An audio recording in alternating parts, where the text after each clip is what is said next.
What's up, man? What's up, man?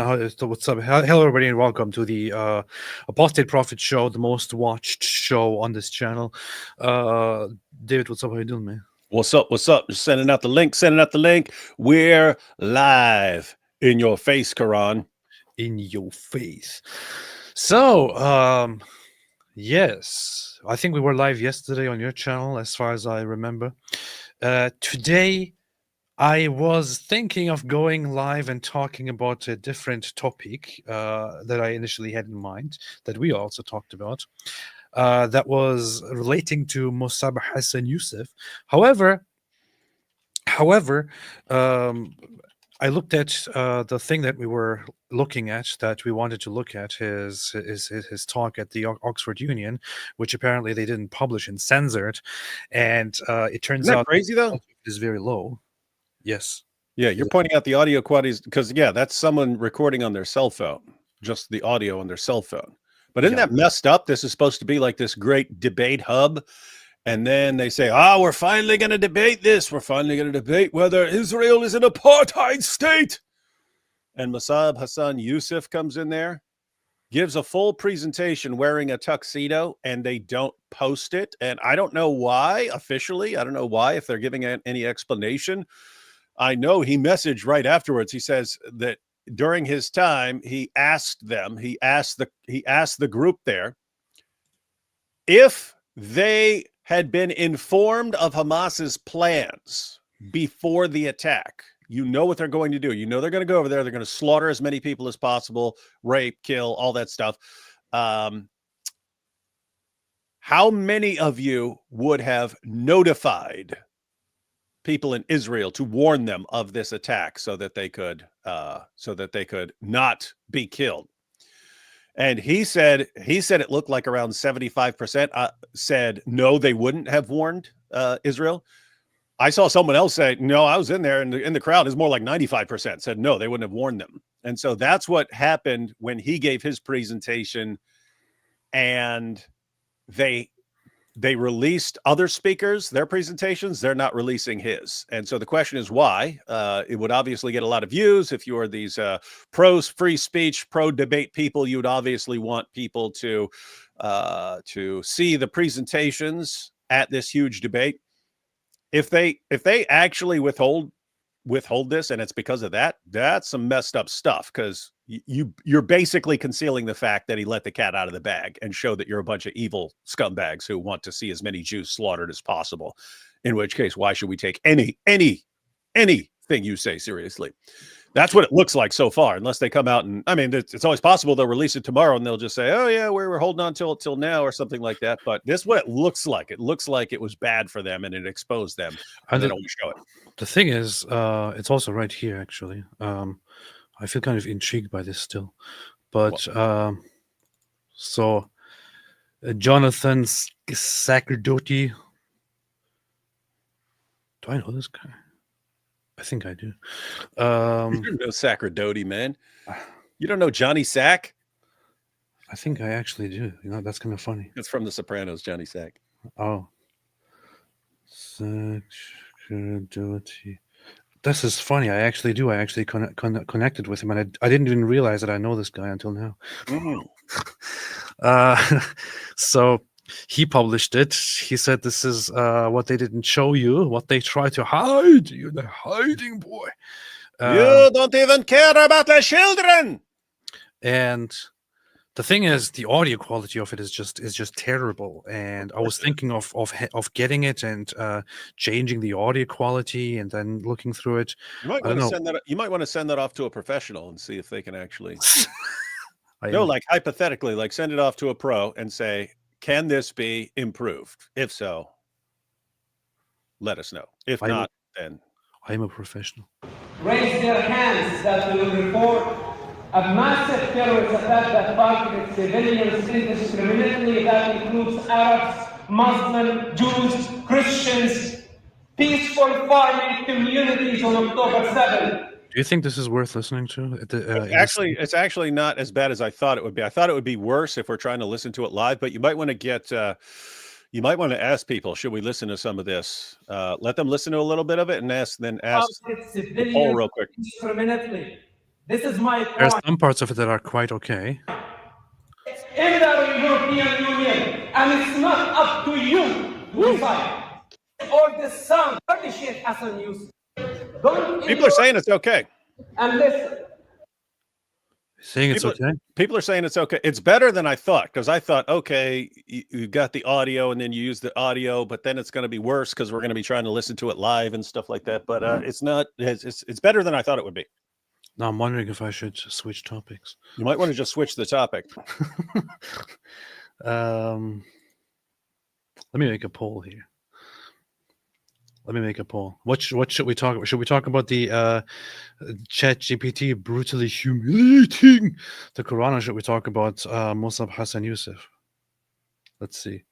Poll. What topic shall we discuss? AI versus Quran or Mosab Hassan Yousef? Oxford Union. Okay. Let's see. People are already saying Mosab. What topic shall we discuss? AI versus stupid Quran or Mosab Hassan Yousef Oxford Union? The thing is, the Quran thing is brilliant, because what I did was earlier today, you could in theory do that any day, right? That's true. That's true. So that's this is the kind of a pressing. This is a more pressing matter. Now we're polluting the poll results by giving out our opinion on this. Yeah, they talk about it in the interview. ChatGPT is not interesting. Talk about something else. How dare you suggest it's not interesting? It's listenable, not too long. Police, Mosab. Okay, how about that? How about I just change topics now and just do that? Yeah, do it. You should change. You should. Somebody sent me an updated thumbnail.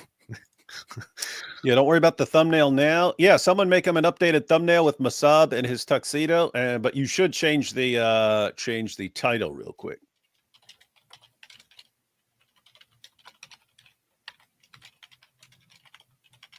I'll just wait. I'll just sit here and wait all day.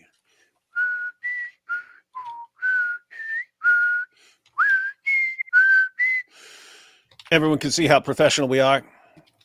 We start shows. We change the topics. No one knows what the topic's going to be, because we might change it in a heartbeat. This is the ultimate professionalism. Man. What are you talking about? It is. This is the most professional thing I've ever done in my entire life. Alhamdulillah. I could always do the other things some other time. Alhamdulillah, Alhamdulillah, Alhamdulillah, Alhamdulillah. All right. How long did it take to fix your title? Hey, it automatically changed it on my thing. I didn't even have to refresh anymore. That's technology is changing. Mosab Hassan Yousef speech they tried to censor at Oxford Union.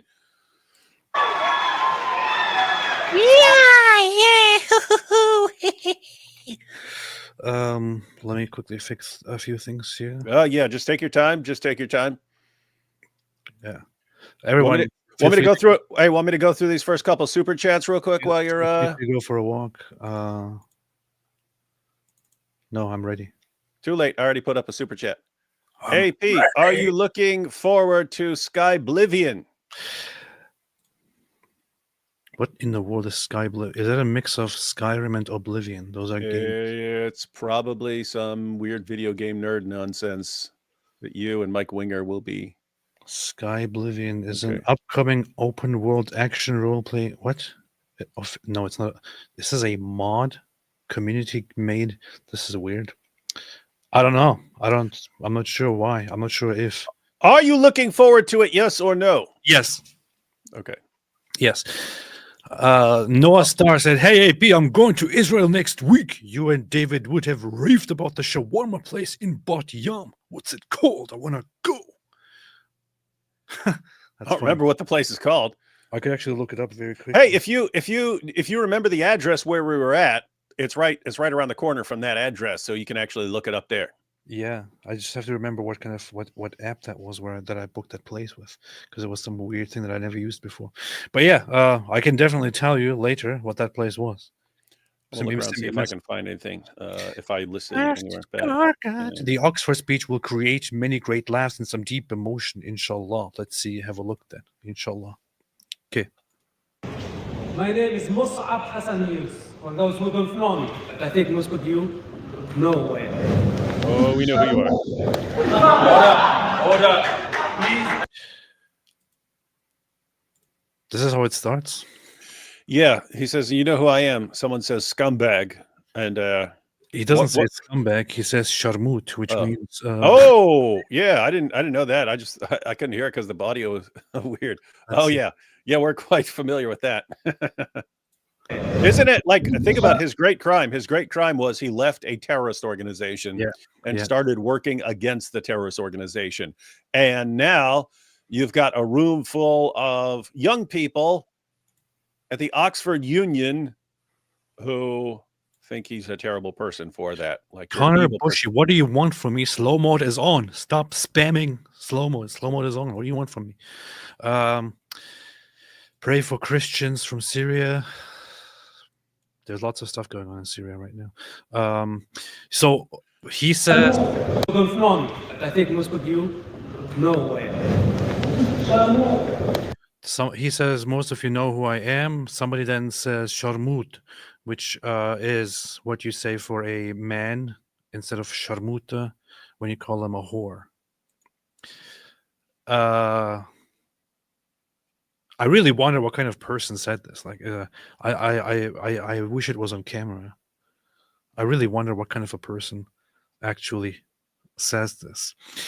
And I would think that somebody who knows the language and who calls him that here considers him a traitor because he betrayed his terrorist Hamas organization, which in all honesty, if you are part of that, you deserve to die. If you support it, you're not really a human being who deserves to live, in my opinion, and so on. So what kind of people sit in Oxford and actually call somebody who left Hamas a traitor or a whore? Order. Please allow the speaker make the speech in silence. And please show courtesy to the speaker. I am sentenced by my father to death. He made my blood allowed. Why?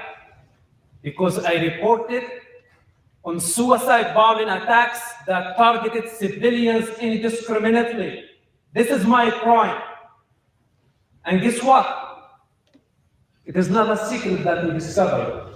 It was my initiative that I repeat myself to the public of what I did because I am not ashamed of saving human lives. You should be ashamed of taking the fight of terrorism. Also, I am not going to apologize for reporting Hamas and for reporting terrorists. And know that we will fight anyone who takes the side of terrorists. Hamas is a terrorist organization in the UK, in the United States, in the European Union, and it's not up to you to decide. Sit down. Now listen, only Sheikh Hassan Yousef has the authority and the power to pull the trigger. Not you, not him, not her. Sheikh Hassan Yousef is his father, His daddy.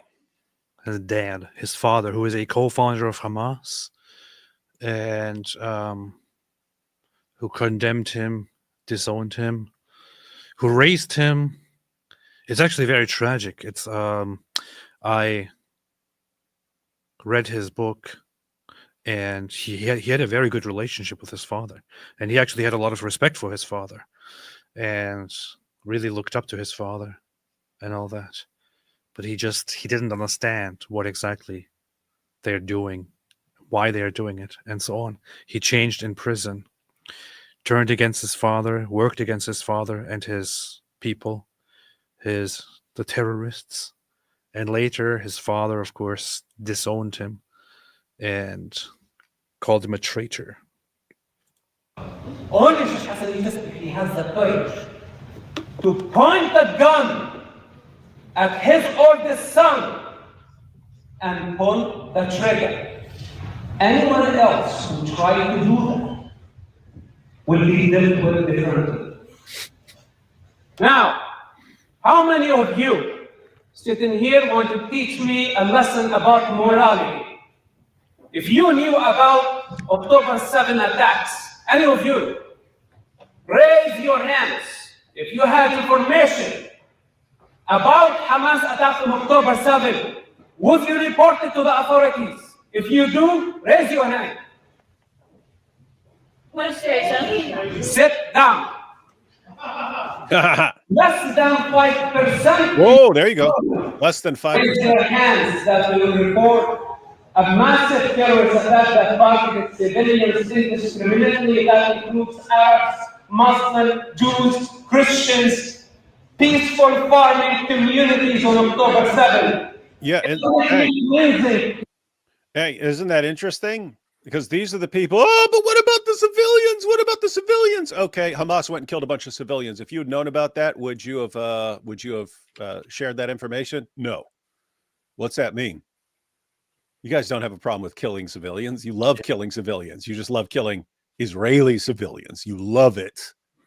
You have zero problem with killing civilians. It's just you complain about killing civilians when it's convenient for your case because you know that'll help dupe people into thinking that you guys have good intentions. Pretty sick stuff, man. The one reason that I don't want to talk about this topic is that it makes me really, really mad. And I thought I wanted to talk about something that is more cheerful.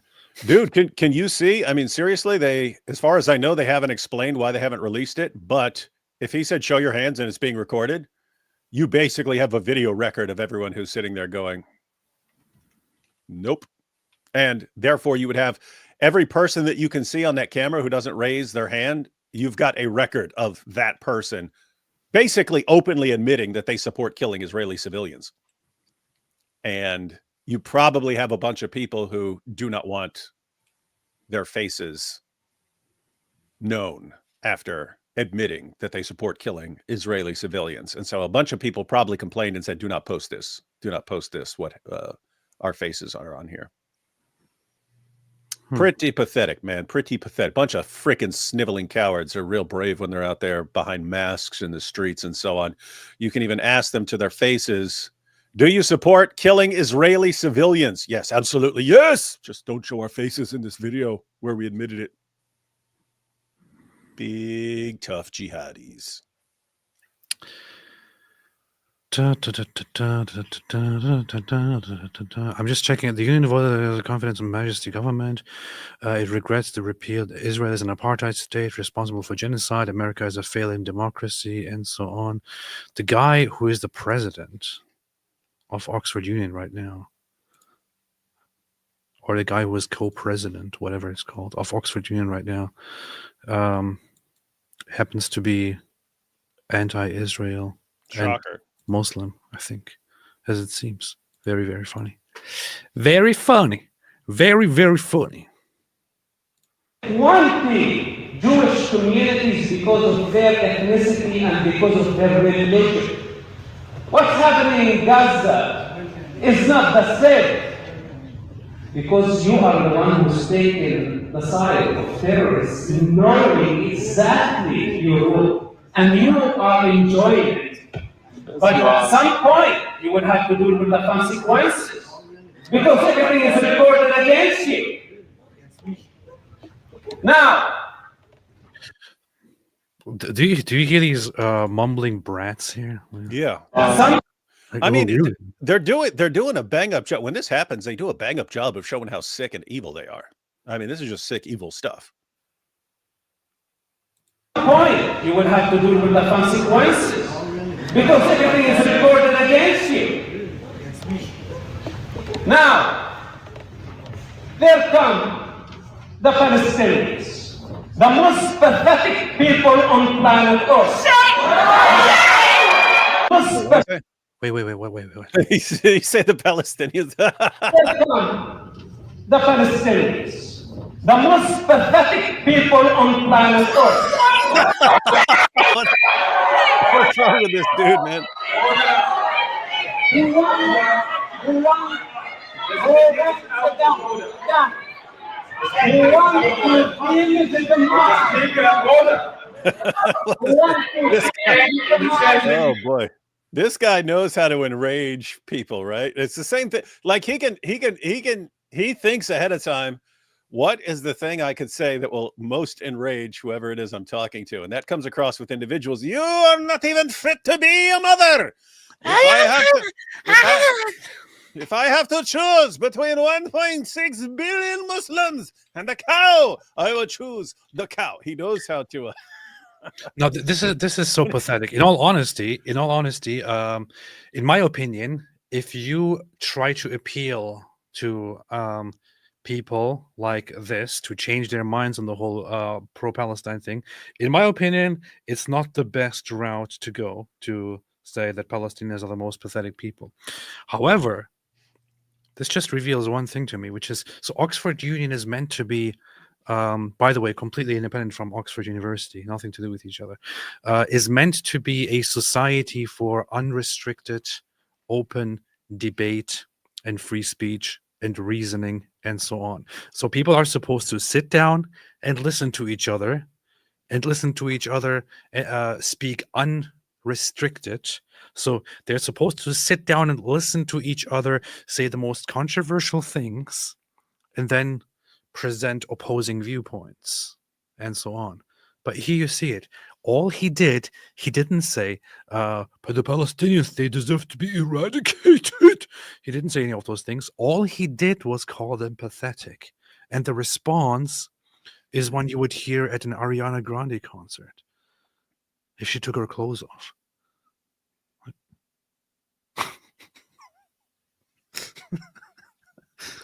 Now AP's got everyone imagining Ariana Grande taking off her clothes. Great job, AP. It's just so pathetic, man. No, it is. I mean, and you can think, you say, oh, that's kind of a mean thing. What about the Palestinian Christians and the Palestinians who actually don't like Hamas and so on? What about them and so on?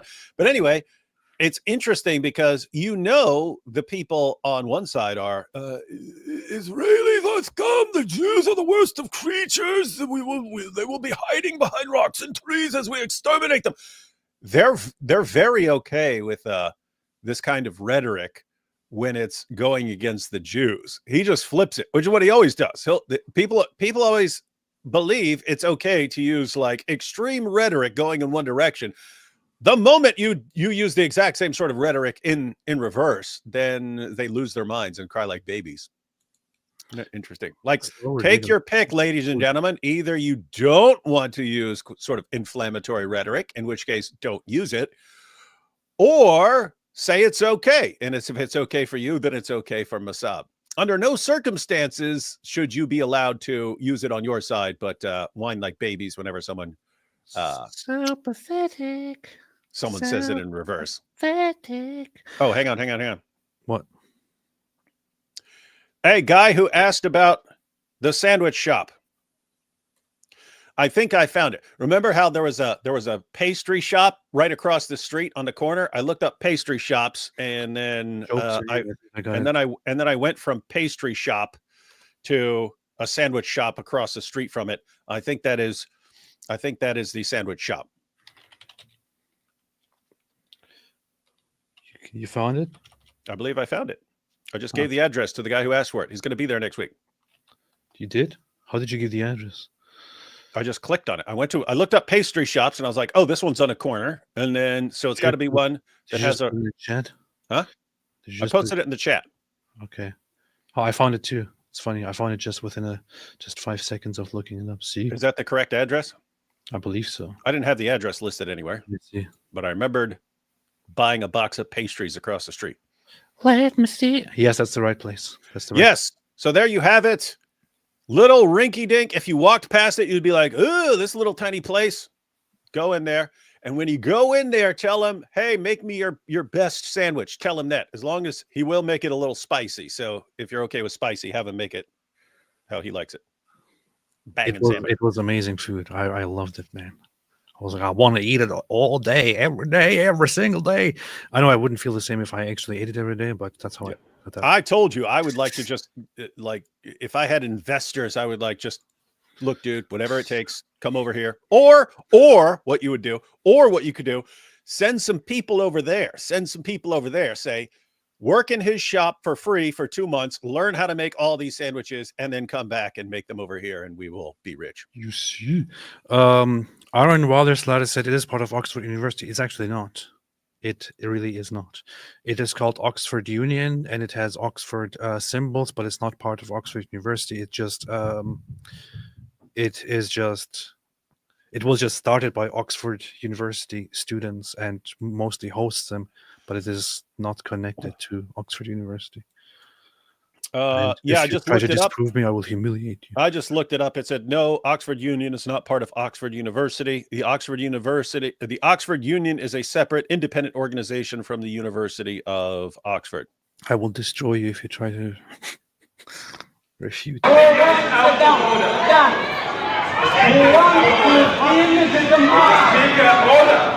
at these freaking babies, man. He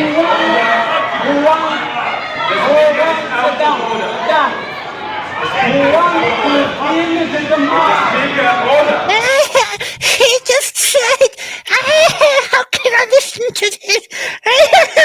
He just said Palestinians are pathetic. We can't have a discussion anymore. I can't listen. Oh my gosh. I need to get out of here. Freaking babies, man. Yeah, and I mean, think about this, right? I mean, he's saying some pretty inflammatory things right there. Why wouldn't they want to expose him for that?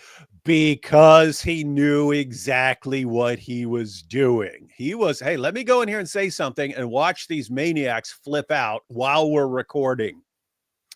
And then all their faces and all the stuff they're going to be yelling is going to expose them for being a bunch of evil, sick people.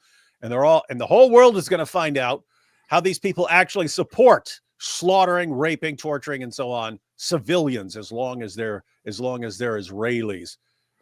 So he planned it. He got him to do it.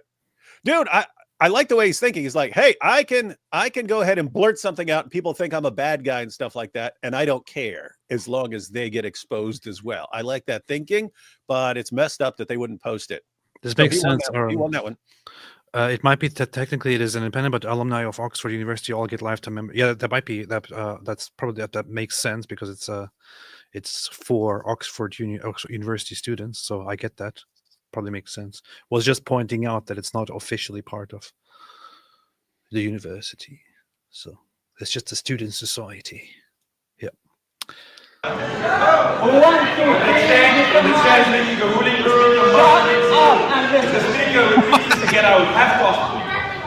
They want to delegitimize someone who's born in that land. Point of order has been raised. Point of order has been raised. Don't you dare Have to say raise a that. point of order. I have two Have to Palestinians. raise a point of order. He's a Palestinian. The speaker just insulted me personally and many Order. It is not for you to tell a member to sit down. But order. I bet that none of these people who are there freaking out right now actually grew up or lived a proper amount of time in the Middle East. Sound like a bunch of spoiled little babies that are that lived in the West and think the worst thing that can happen to you is the worst thing that can happen to any human is being insulted and hearing mean words. Mean words is literally genocide. OMG. Isn't that crazy, by the way, how losers. how They want to talk about war. They want to talk about killing. They want to talk about rising up and literally killing civilians. They just justified it by saying that they wouldn't report it. And then they are so upset because he called them pathetic. Yeah, dude, people, universities are going about this completely wrong, right? You've got all these students, they're acting like maniacs, calling for annihilating, wiping out an entire people and wiping out an entire nation and so on.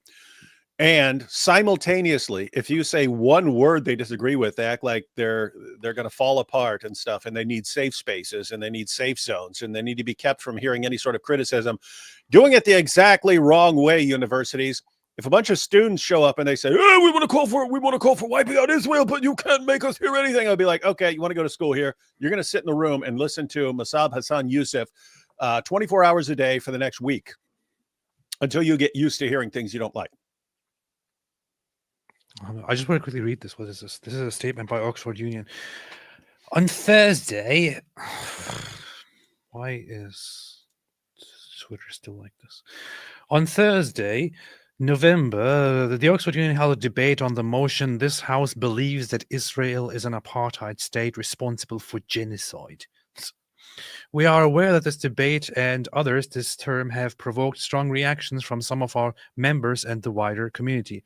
Yeah, it seems that your members are just a bunch of crybabies. As a union, we are unwavering in our commitment to free speech. This means difficult or controversial views can be expressed and challenged.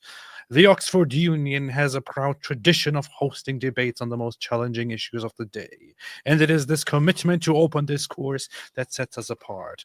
Really, Oxford Union, if you want to prove that you are open to controversial discussions, invite me and I'll give you a controversial discussion. And it is this commitment. I hope you won't die. I'm the apostate prophet. You do not deserve to live.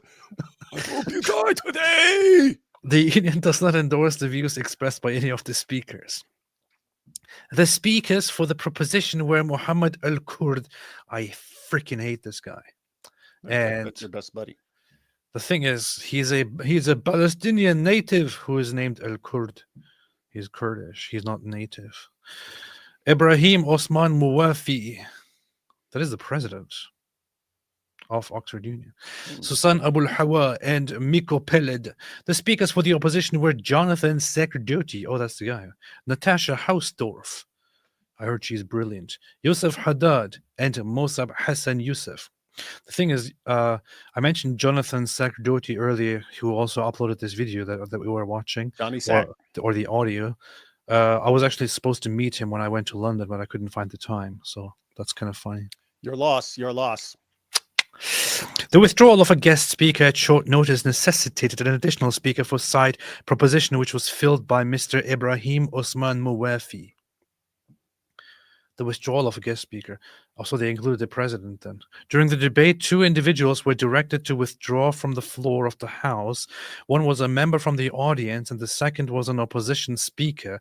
Both individuals were abusing the forms of the House, and before being removed, both were given warnings. In keeping Mosab with is our one of those usual people, right? practice, the full debate will be uploaded onto the Oxford Union's YouTube channel on the Thursday, 5th of December. That's 4 days ago, eh?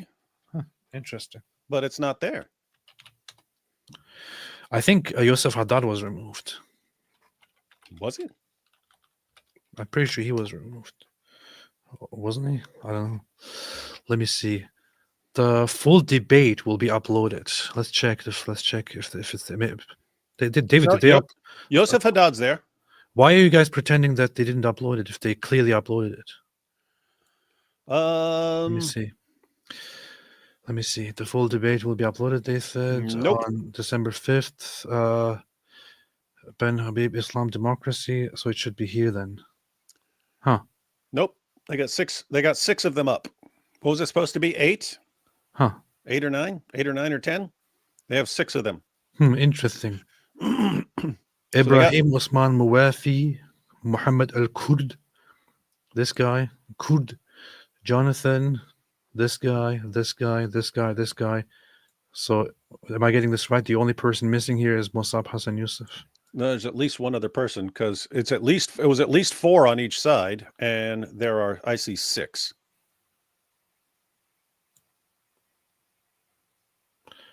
Miko Susan Abu Hava. Who is Miko? Miko Peled. Miko Peled is missing. Where's Miko? Who is Miko? Who is Miko? We find no Miko. We Miko. Miko has been replaced by Sneeko. That would be funny. Miko, where is Miko? Miko, where is you? Where is you? So they said the full debate would be published on December 5th, and they weren't published. December 5th, the full debate was not published. What happened? What happened? What happened, Mr. Oxford Union? What happened? I gave my theory. I think it is correct. It is correct. There are a bunch of people whose faces appear in the video, and they acknowledged that about 95% of them support killing Israeli civilians, and they did not want it on the internet where someone could just go through, look, this person right here, who's that person right there? They know it, right? You'll have people who do that, like on Twitter. They will actually take a screenshot of this person's face, say who is this and stuff, and say this person actually supports killing civilians and so on. So I think it's pretty clear they just Mosab got him, but they had the video footage, so they can quiet it down. Tonight we debate THB, America as a failing democracy. This is not the one. First segment of video. House believes Israel is apartheid state. Let me see. Tonight we debate this.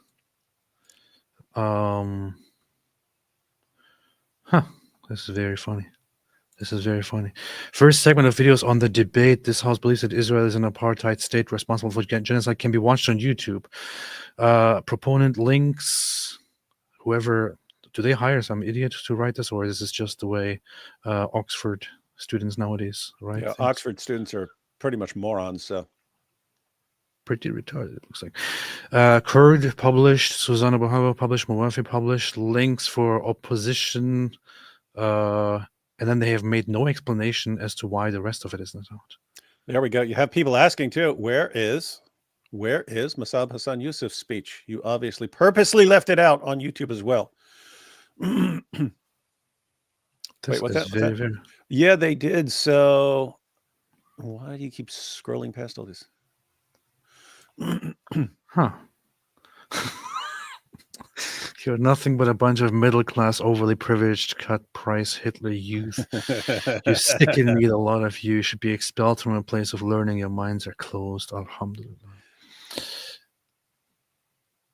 The last bastion of free speech. Yeah. Are you freaking kidding me? That's actually... Isn't it great? The last bastion of free speech gets taken over by freaking jihadis who get to silence the opposition. You're like, gosh, Islam. Seriously, what does Islam touch that it doesn't completely ruin? Wait a minute. Wait. Don't tell me to wait. Wait a minute. Wait. The Oxford Union has a reputation as one of the world's most prestigious debating societies and is a bastion of free speech. Because it says it right there. It has found itself at the center of a censorship row after publishing muted footage of a debate on genocide. Jonathan Sagardotti, a Jewish journalist and Oxford alumnus, was heckled and abused during a speech opposing a student motion branding Israel an apartheid state responsible for genocide. One woman shouted at Mr. Sagardotti that he was a liar before adding "F you, the genocidal mother effer." A spokesman for counterterrorism policing Southeast said it was making inquiries into reports of a person expressing support for a proscribed organization during the event. Mr. Sagardotti has now accused this 200-year-old society of airbrushing out the abuse leveled against him by muting parts of a video of his speech uploaded to YouTube. Did they actually do that? This is making me sick, man. This is pretty. I mean, it is. This makes me sick. It is brilliant in the sense that it's good for people's true colors to be exposed. I see your true colors shining through. I see your true colors. What a beautiful. Yeah, we had perfect harmony going there. We like the Heavenly Brothers. Accusations. True discussion, useless. And see this clearly, loops. Hacked is somehow. I don't know where the muted part is. I can't find it now. But yeah, whatever. I believe you. Around 8 minutes into the footage, he says that Israel has given 700,000 tons of food to Gaza, which prompts shouts from the audience. And then some peeps here spoke against the motion, but accused the union of airbrushing. Let's see. This is funny. 8. Let's see. Minute 8. Average of 3,200 calories per person. The NHS in this country. Oh, Order. The speaker is entitled to be heard in silence. excuse me. Stop yelling your genocidal nonsense out, because then people will know what we really stand for. Silence. Why did they mute this? Because someone's yelling stuff. Oh, and look.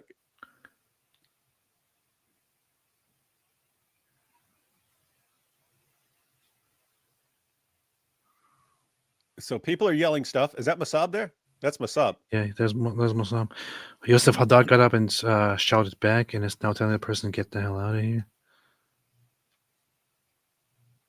You are not even fit to be a student.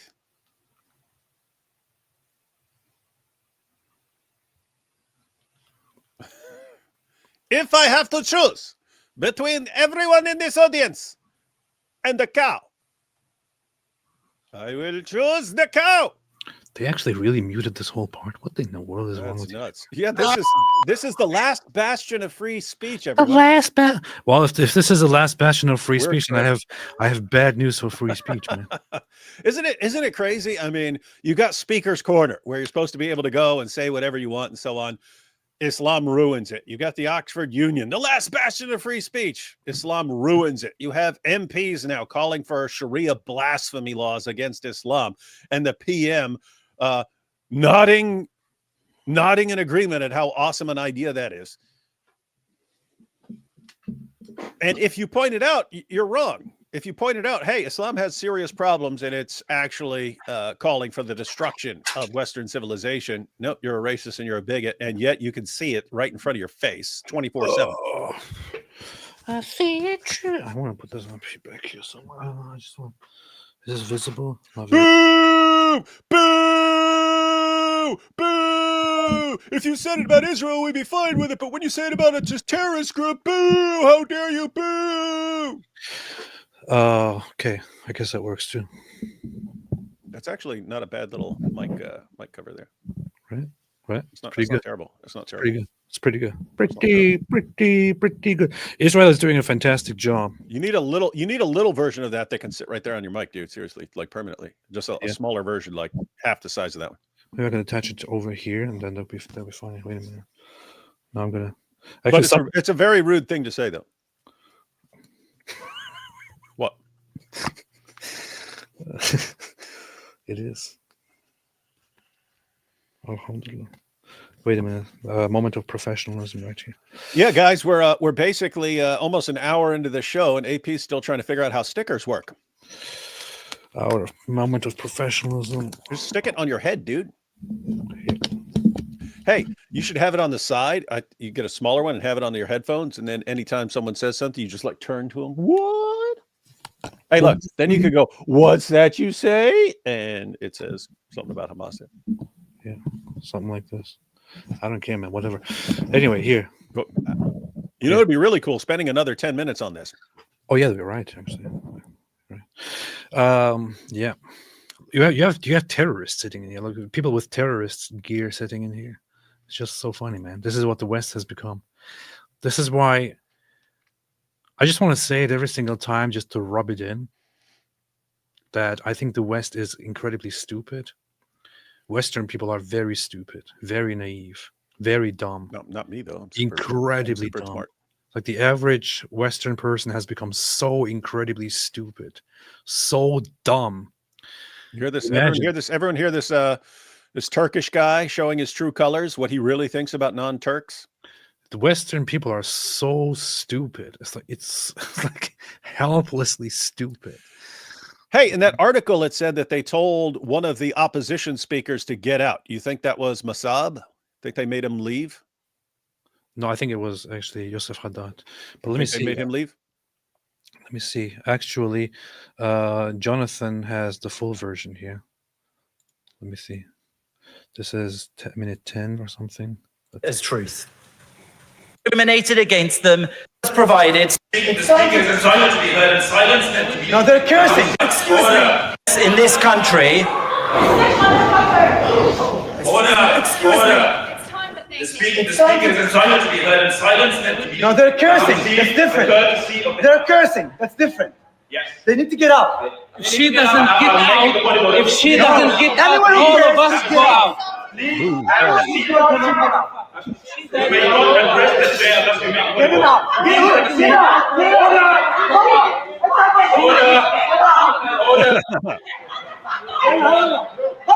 Oh yeah, you can hear cursing. Get it out. Get it out. Get it out.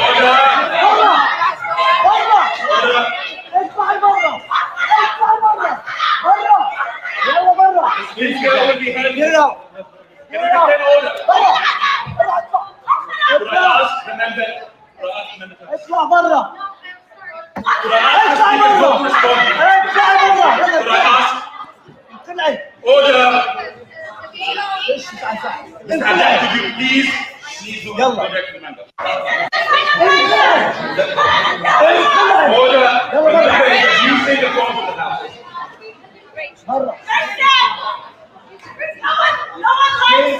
It's okay, I don't want you to lie to me. يلا برا برا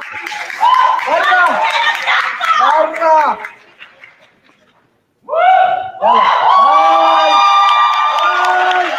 No, no, no, no. No, no, no, no. Order now. Order. Islam ruins everything. Order. Hold What do you think? This is actually these are things that you say, order, like in a house where there is actual order, and where it is not the norm to not have order, where it is not the norm to have. This is something that you say in a house where you don't have a bunch of terrorist supporters. How do you think you will have terrorist supporters and terrorists under control by just saying order, mate, order. Order.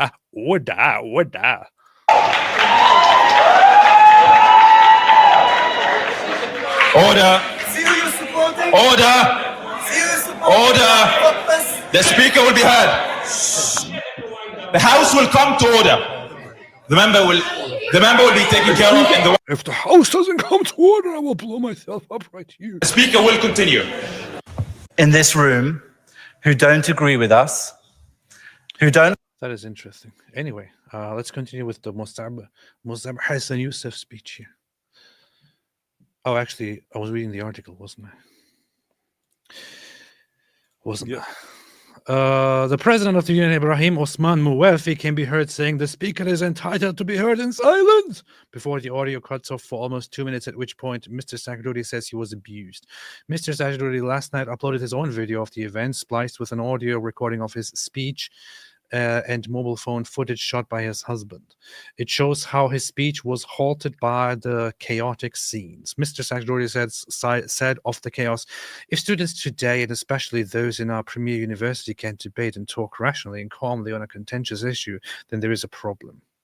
It is the latest in a string of controversial incidents affecting the debating society, which is run by Oxford students. It did not respond to requests for comment. Well. It's very funny, man. Very fun. Looks like everything is going exactly as it should. Free speech society and stuff, Mm-hmm. Order, mate. Order. Could I have a order from the The speaker just insulted me personally and Order. The speaker just insulted me personally and insulted many Palestinians, and I asked him to be escorted out of the chamber in the same manner that a fellow student was escorted out of the chamber when she was alleged to have insulted.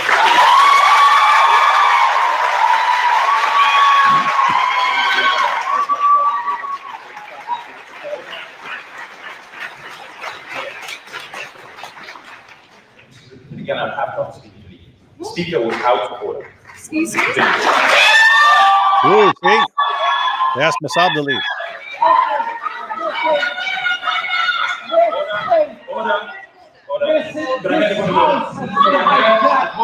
No, it wasn't Mosab. They were talking about Yousef Haddad while Mosab was speaking. Let me see. Let me confirm that. Well, yeah, I don't know, because based on what we just heard, he called Palestinians pathetic, and it sounded like the guy was saying the speaker just insulted me and many Palestinians, so he should be removed since you removed a girl. Order, mate. What happened with this guy here? From the river to the sea, including the 2 million Arab Israelis, which is a blended lie from the river to the sea. You can win, and you know what? This time, I asked you to respect the rules of the House. Fine, I'm done. He has been very generous with this time. I asked you to respect the rules of the House. Fine, I'm just four less words. You know what you're losing because you thought you could destroy Israel, but Israel is here to stay. What do you mean generous with this time? Interesting. Anyway, man. Are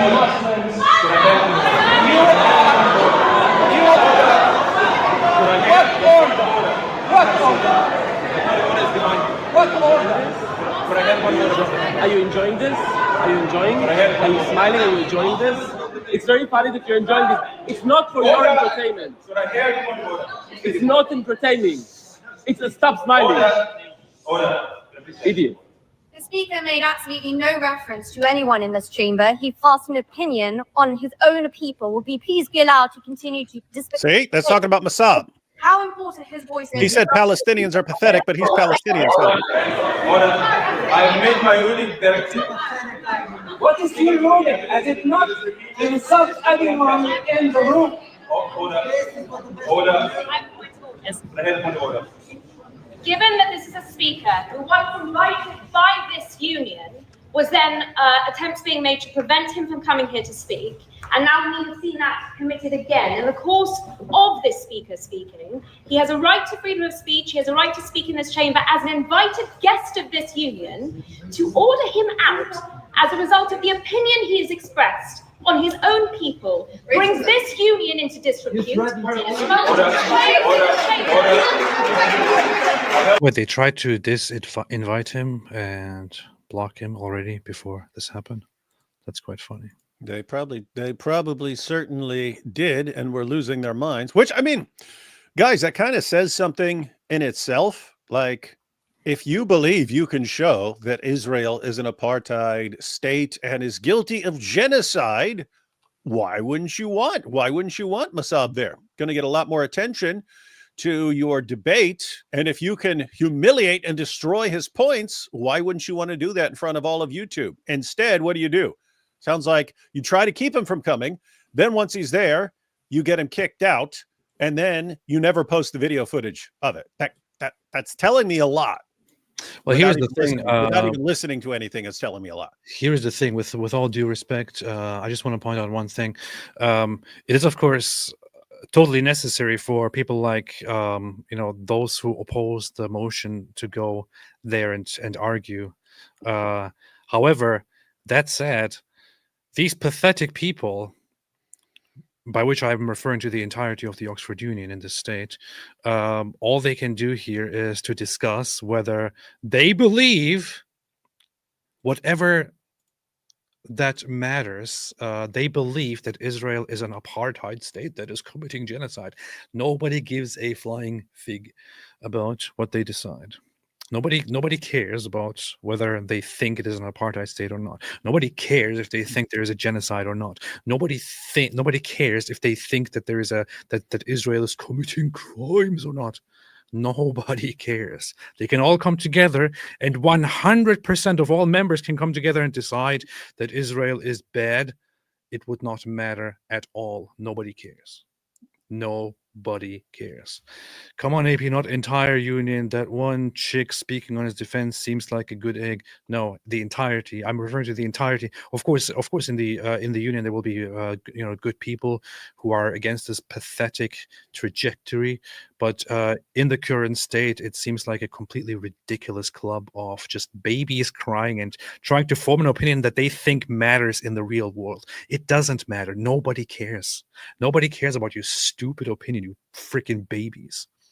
And think about how, again, how Islam just ruins everything. You'll take a good idea. The United Nations is a good idea. It's a good idea in principle. Let's have something where all representatives of all the nations can get together and discuss things and iron things out. What happens? Bunch of Muslim majority nations enter into it, which would be fine. But what do? They use it to turn it into something which destroys its purpose. They do the same thing with the ICC. They do the same thing with the Oxford Union. They'll do the same thing with really everything, social media platforms and so on. They'll just keep in there, organize complaints and so on until they basically ruin it and make it one-sided. And somehow you're still just a racist if you don't like all the rules of your society and every good thing in your society being transformed to bring it in line with the ramblings of an illiterate 7th century Arabian caravan robber and pedophile.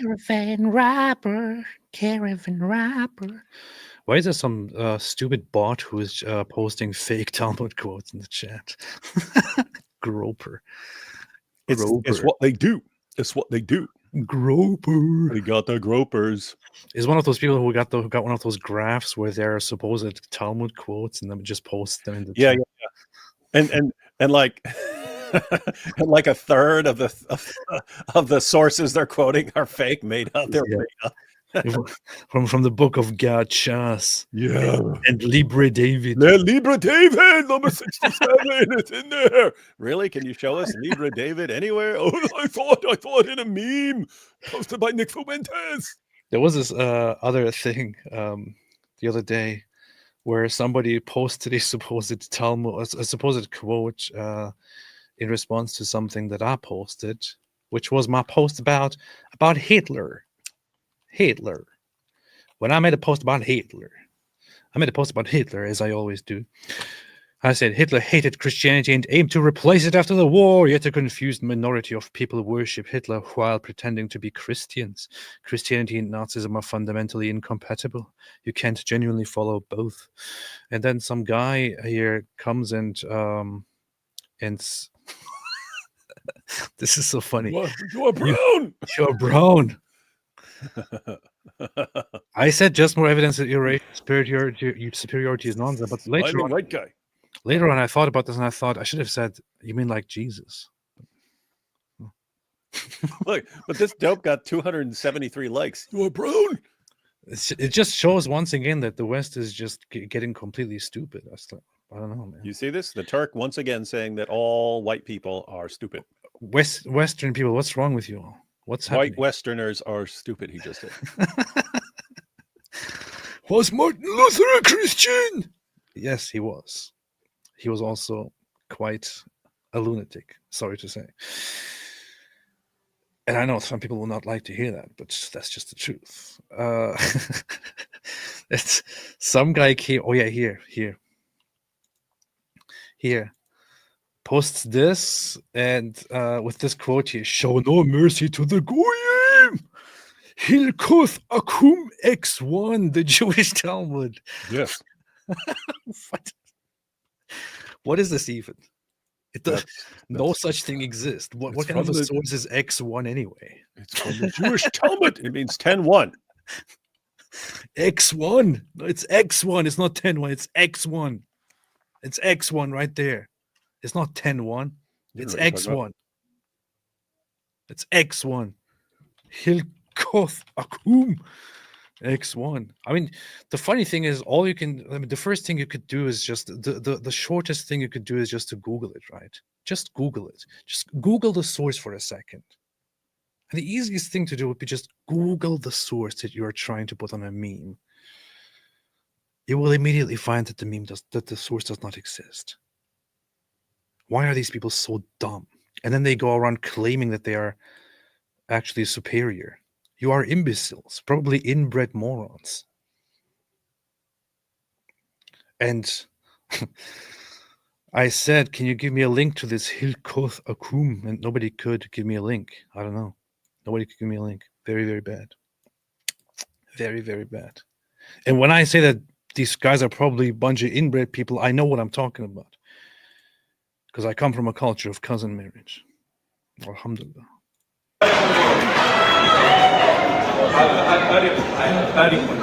I have made my ruling very clear. Mr. Speaker, please proceed without making any disparaging references to any population. Please continue. That's a ruling? That's funny. So you can't say that Palestinians are pathetic? That's ridiculous, man. Bastion of free speech. They want to delegitimize my right to exist because I oppose their violent ideology. Then they want to cry day and night of a victim. Order. I have to get one order. The speakers of the opposition have said this entire debate. God. Violent ideology. Then they want to cry day and night of a victim. Order. I have to get one order. The speakers of the opposition have said this entire debate, insulting Zionists, Israelis. Not true. Israel being a national. Not Israelis. Not Israelis. That's not Stop being awesome. Not Jews and not Israelis. A different side of I have both sides allowed to make their speeches. Oh, you can apparently say whatever you want about Zionists. And that's the issue. That's the issue, right? I mean, I guarantee any one of the speakers could have, it's all genocide, genocide is all they do. It's genocide. They're trying to take over the world and they run the banks, and that would all be fine. You can say whatever you want about Zionists. He said, oh, I didn't say Jews, I didn't say Israelis, I said Zionists. Okay, so you can say whatever you want about Zionists. Oh, Zionists, they sacrifice babies and drink their bloods. They made babies disappear. The Zionists babies and the control crackers. the whole world. They want to do this and this and that. They want to eat us all alive. Well, I didn't say Jews, I said Zionists, right? Yeah.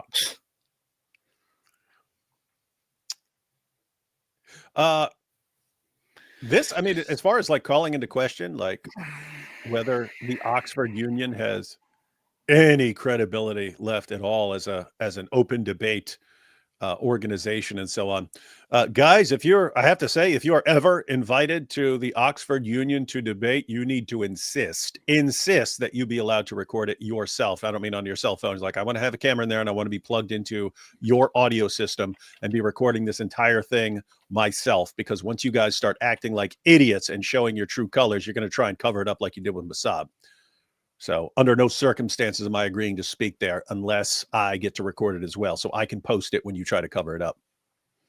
Bunch of cowards. Bunch of cowards. Anyway, David, let's go through a few super chats here. What do you think? Do you think that's an acceptable thing to do, or what do you think? I will choose the super chats. Alhamdulillah. Zionism is based. Let's do that. Okay. Learn a new feature. Never seen you use that. Is that new, or you just don't normally use it? I just don't use it very much. But Pretty funny.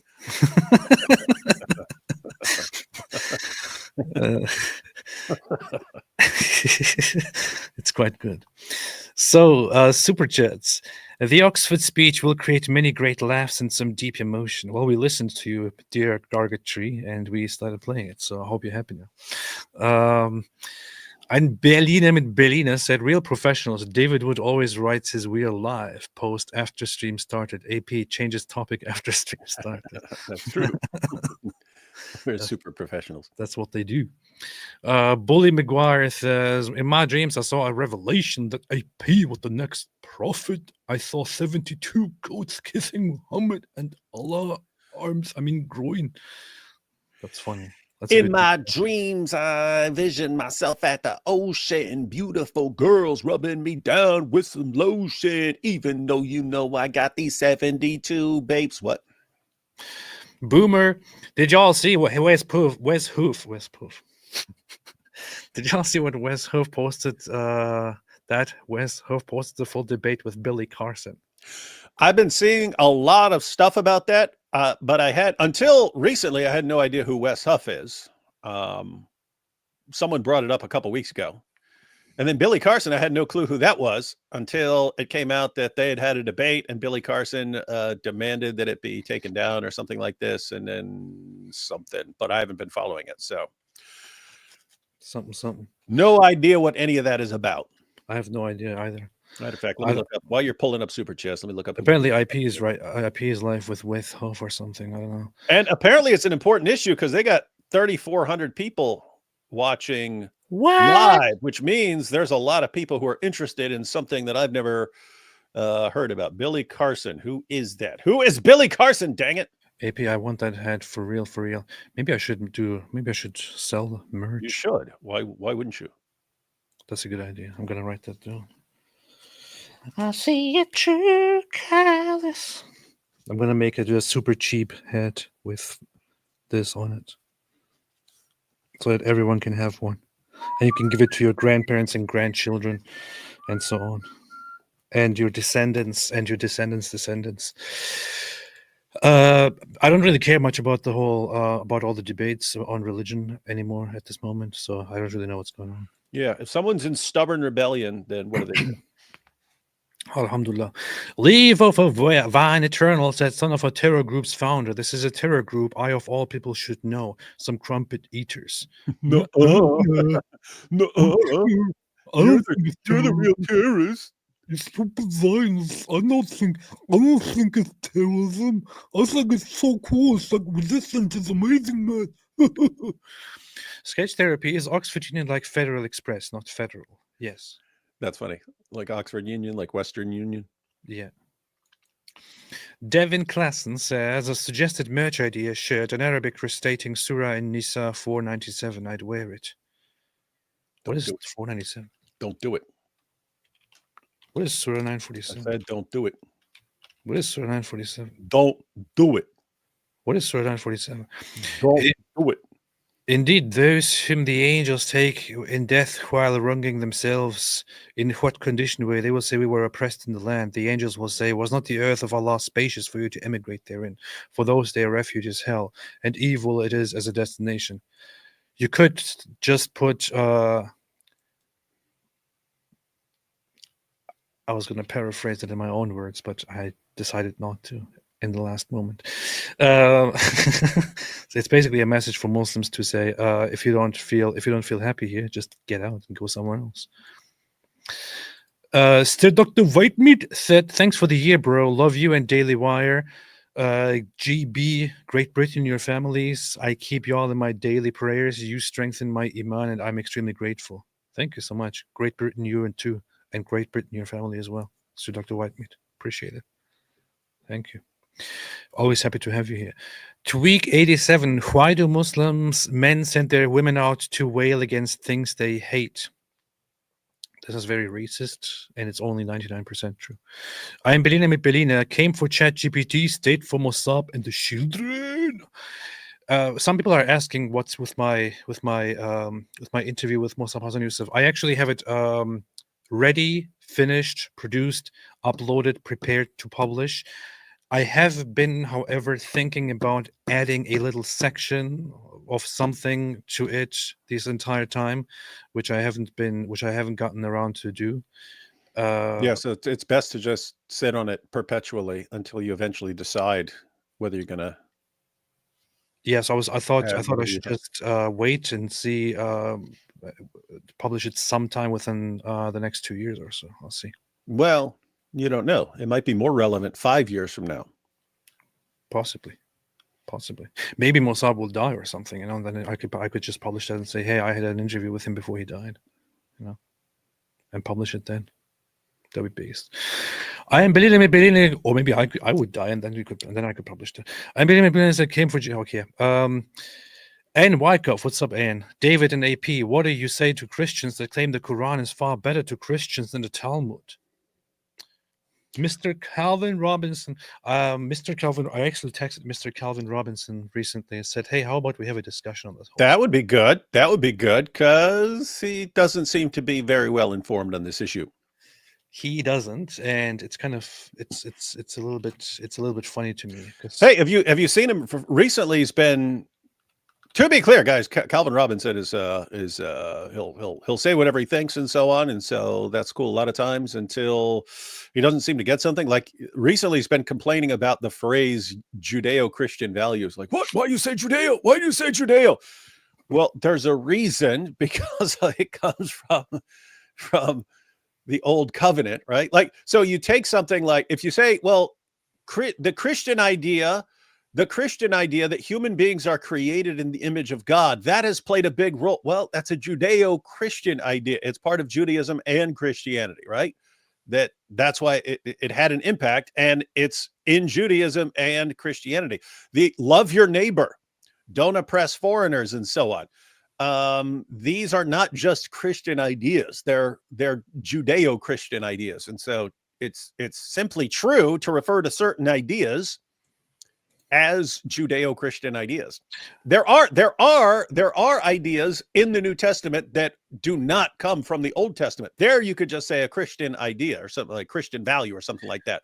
If it's in both, it's kind of weird to just kind of steal credit for it, even though it was also in like the Torah and so on. I mean, what's so bad about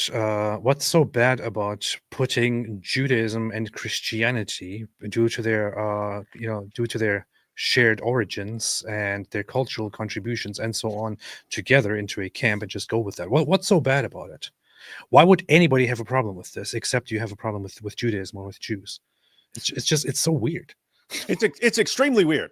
I mean, when you read the New Testament, you read like the book of Acts and so on. Paul didn't have a problem with it. You read the writings of the Apostle Paul.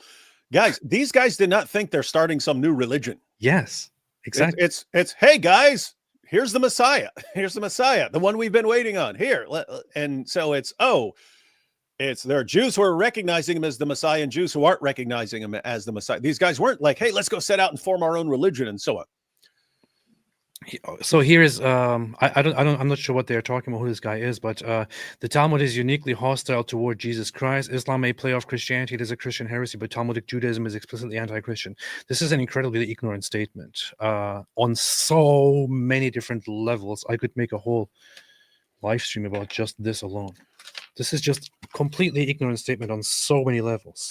Yeah, on a lot, especially since he's saying Talmudic Judaism is explicitly anti-Christian, as if Islam isn't. Islam is actually better. Islam may play off Christianity, but wait, what are you talking about? Islam calls for the violent subjugation of Christians. Look, I don't know why some people don't want to hear this, but there's just one thing. There are some people who are going around actually thinking, I referred to Martin Luther as a lunatic earlier because he was in that same camp. Some people are actually going around and suggesting, because they have a problem with Jews, that Judaism is explicitly anti-Christian and anti-Jesus or something like that. I'll tell you something very, very, very, very interesting, a very interesting fact. And you can ask this to any rabbi, to any practicing Jew, to any non-practicing Jew, to anyone out there.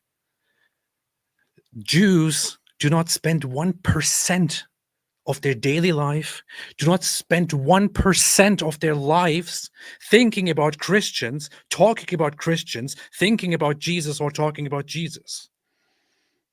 Now, you might say, some people might get this the wrong way and say, oh, that's not good. Well, you know what the point here is? The point here is they don't care. So the whole accusation that apparently there is this giant conspiracy where Judaism, where the Jews are cursing Christians day and night and cursing Jews day and night, it's complete nonsense. It is complete nonsense.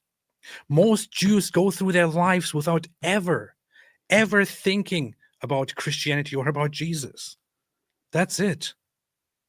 That is the truth of it. That is the reality of it. The Talmud spends the Talmud takes years to read and study because it's not a book. It's a giant library, and it mentions a twice or two instances or two characters that are occasionally associated with Jesus. One is Yeshu something something, the other is Yeshu son of something something.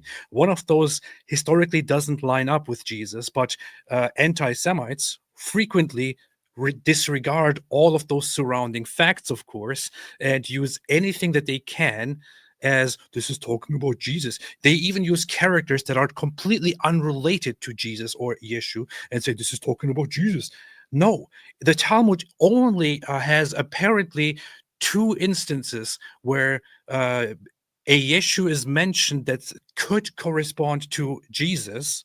However, that is very loosely mentioned by a rabbi to simply make a certain judgment about something that Jews do among themselves to entice each other to do certain unacceptable acts. It counts a character named Yeshu as part of those, and seemingly says that he was one who called people to idol worship. And that's it. This is one rabbi from nearly 2,000 years ago saying something like this. And Jews today don't sit down and are like, okay, we all, as Jews collectively, we all know we have a responsibility to sit down and study that part of the Talmud and memorize it and keep it in our hearts and preach it. No, nobody cares. Nobody cares. Except for those who study it. Those who study it don't really care about it either, because it is just a very fleeting mention that is quite unclear, like many other fleeting mentions in the Talmud relating to many other different things. It has literally no role at all. 0.0000001% of Jewish thought, of Talmudic thought, of the Talmudic text, and so on. Nobody cares, man. Hey, little interesting side fact. So the biggest problem in all this, AP, is that people still think of the Talmud the way they think of the Quran, like it's a collection of commands of God, and that it's binding on anyone who's part of that community.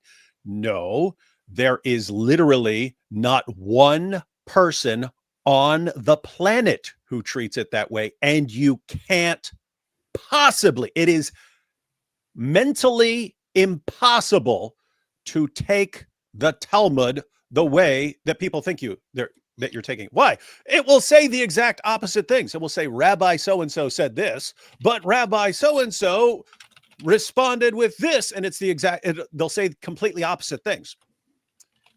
And so what will the groper do? They'll cling to the one and say, look at what the Talmud says. This is what Jews believe. And they'll assume that the Talmud is filled with these little claims and that it's binding upon Jews. And it's not. It's giving you a record of the discussions and debates among the rabbis, and people don't understand it. Hey, AP, interesting little side note. Messianic Jews study the Talmud as well. Look at this. Hey, hang on. This is an important point. Messianic Jews,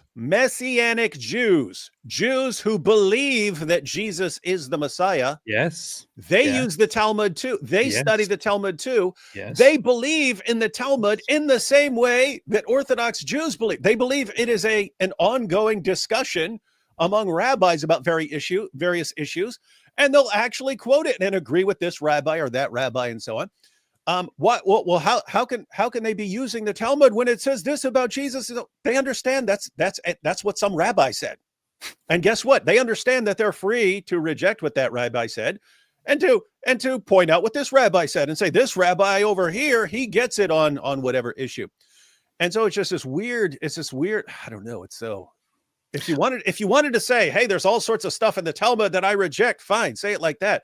When you act like it's comparable to the Quran, that it's just a collection of statements from God or something that are equally binding on all people, okay, that's complete idiotic nonsense. It's not true. If you say that this claim of this rabbi is somehow binding upon all, okay, you sound like a moron. It's not. That's not true. We've said it 1,000 times. You can criticize the Talmud, but how should you criticize it if you want to criticize it accurately? You say, okay, in the Talmud, Rabbi so-and-so said this, and that is bad. And therefore, any Jew who says, yes, we love what this rabbi said and he's right, then you could say, well, this is a problem. This is a problem. It's a problem for you if you agree with what that rabbi said.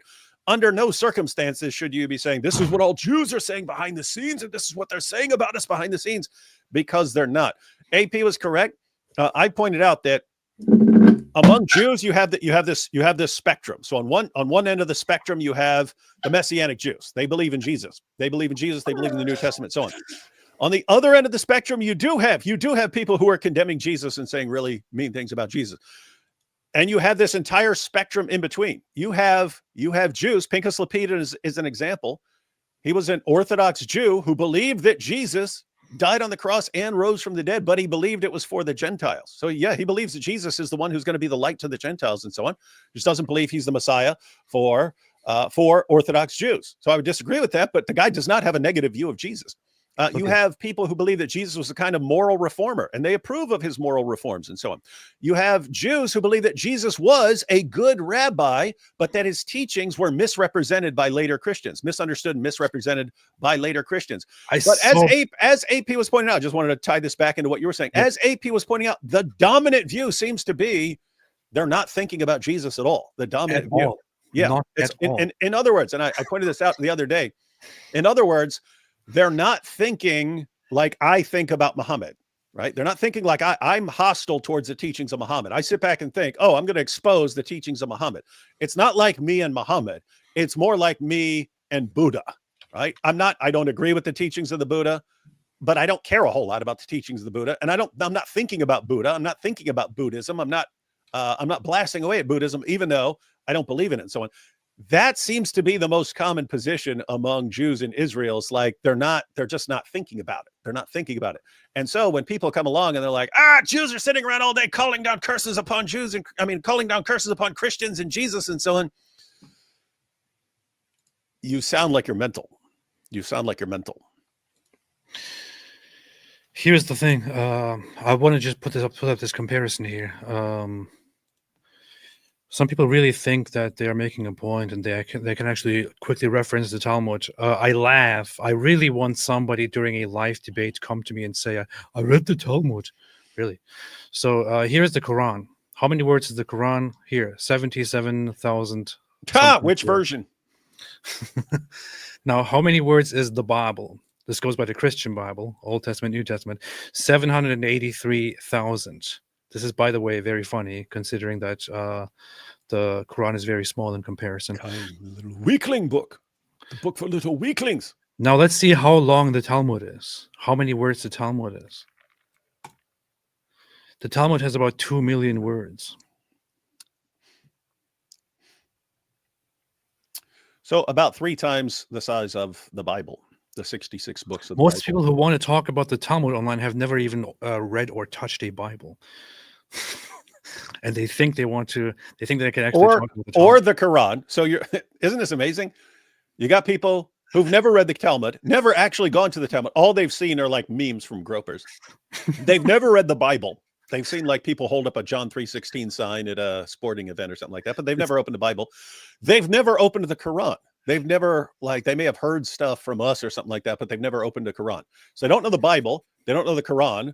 They don't know the Talmud. And yet these are the people who will post endlessly online about the Talmud and the Bible. And you will have people like this. I actually took screenshots of those and saved them somewhere to use for a video. You will have people who will say, this book is worse than the Quran. And they will bring out this thing. This is not the Talmud. Okay. It is. It says it right there. Talmud. I saw some guy like Lucas Gage actually bird this and was like, this book is terrible. This book is a very horrible book, which just shows that he never even opened this book. He got this just to burn it, and he never opened it. This book here, there's one book that is famously known as the Talmud. It is actually not the Talmud. It is just an introduction to the Talmud. It's actually a very nice book, by the way. It's a very nice book, by the way. Has some very, very interesting information on what the Talmud actually is, what it contains, and so on. It is a book called the Talmud, explaining the Talmud, because you can't have the Talmud shipped to you. If I wanted to order it, I would have to spend thousands of dollars getting it in different packages and so on to have it. And I would never do that, never touch it. Most Jews who even learn never ever Hey. go through the entire thing. They reference it. They have they go to Torah study to get references of the Talmud. It is not something that you read from beginning to end, because actually, you know what? I just want to link to one very, very interesting video. David, go ahead. What were you saying? Oh, I was just going to say, if you wanted to do something awesome for 2025, set aside a bunch of time and read the Talmud. And then said, agnostic reads the Talmud. Agnostic is shocked after he reads the Talmud, or I read the entire Talmud, then this happened. People would watch that. People would watch that. The Talmud is something that people read to, or that people reference as a source of references, like an encyclopedia, to look things up and to discuss certain things on. It's not meant to be read as a book. That's why. It has one core part, which is the original, which is the collection of text and discussions. Then it has an expanded part on top of it, which is discussions on those discussions. Then it has other what's it called? Tractates and other references on it, which are added to that, and further discussions and so on. I would suggest a video here, which is called it's right here. Jewish Learning Institute. What is the Talmud and how was it created? It's very funny because it's only 4 minutes long. But you will get something very, very interesting. You will get a very interesting insight here. Look, it also says that it's 2 million words. Ha! They're right.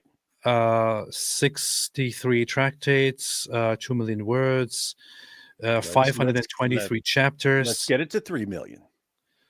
Actually, let's just have a very quick look at this. Understand what the Talmud is, how it came to be created, and what a volume of Talmud contains.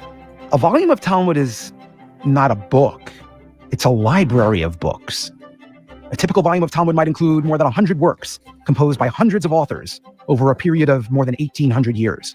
Let's deconstruct the daf and then rebuild it layer by layer. Actually, before letting him do that, let's just have a look at that. Years. Let's deconstruct.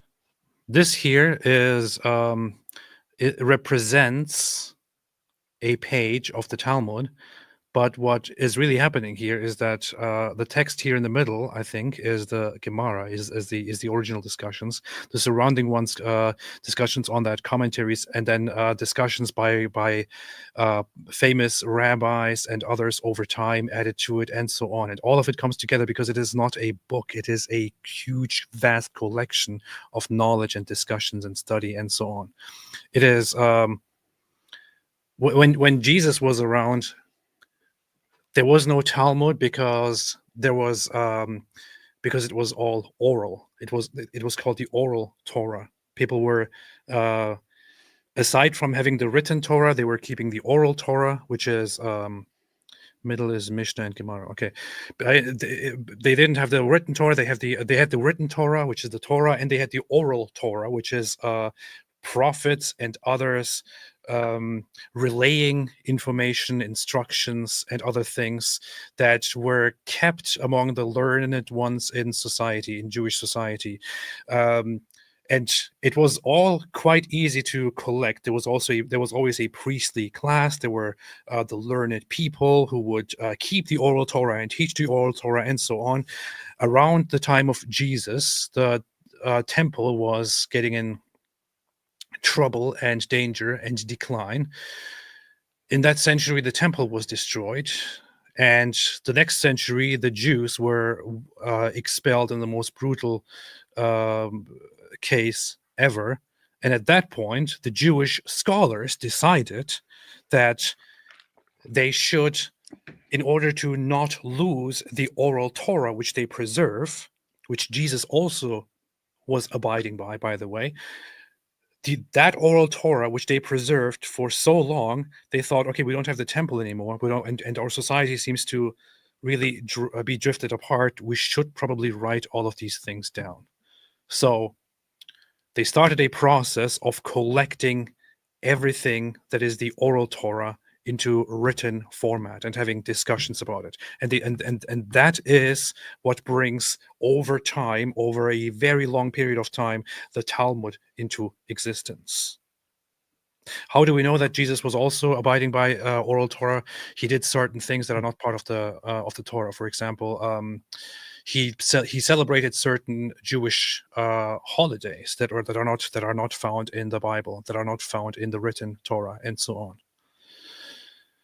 And for some reason, it escapes my mind which one I'm referring to. Did he celebrate Hanukkah? Anyway, so that's basically it. Construct the daf, Yo. and then rebuild. What? Oh, I was going to say, since this is an issue that arises over and over again in a variety of contexts, but we keep saying like Dawa guys, for instance, they use arguments in an atmosphere of ignorance because it allows you to say whatever you want, and then no one knows how to respond. Well, lots of stuff with the Talmud is just like that, right? You share a meme, but you share it in an atmosphere of ignorance where people don't know what the Talmud is. They have no idea what the Talmud is. They have no idea how Jews understand the Talmud. They have no idea how different groups of Jews understand the Talmud and so on. All they see is the quote. And so how do they respond? Well, it's not a situation where people are actually going to go and read the Talmud to find out.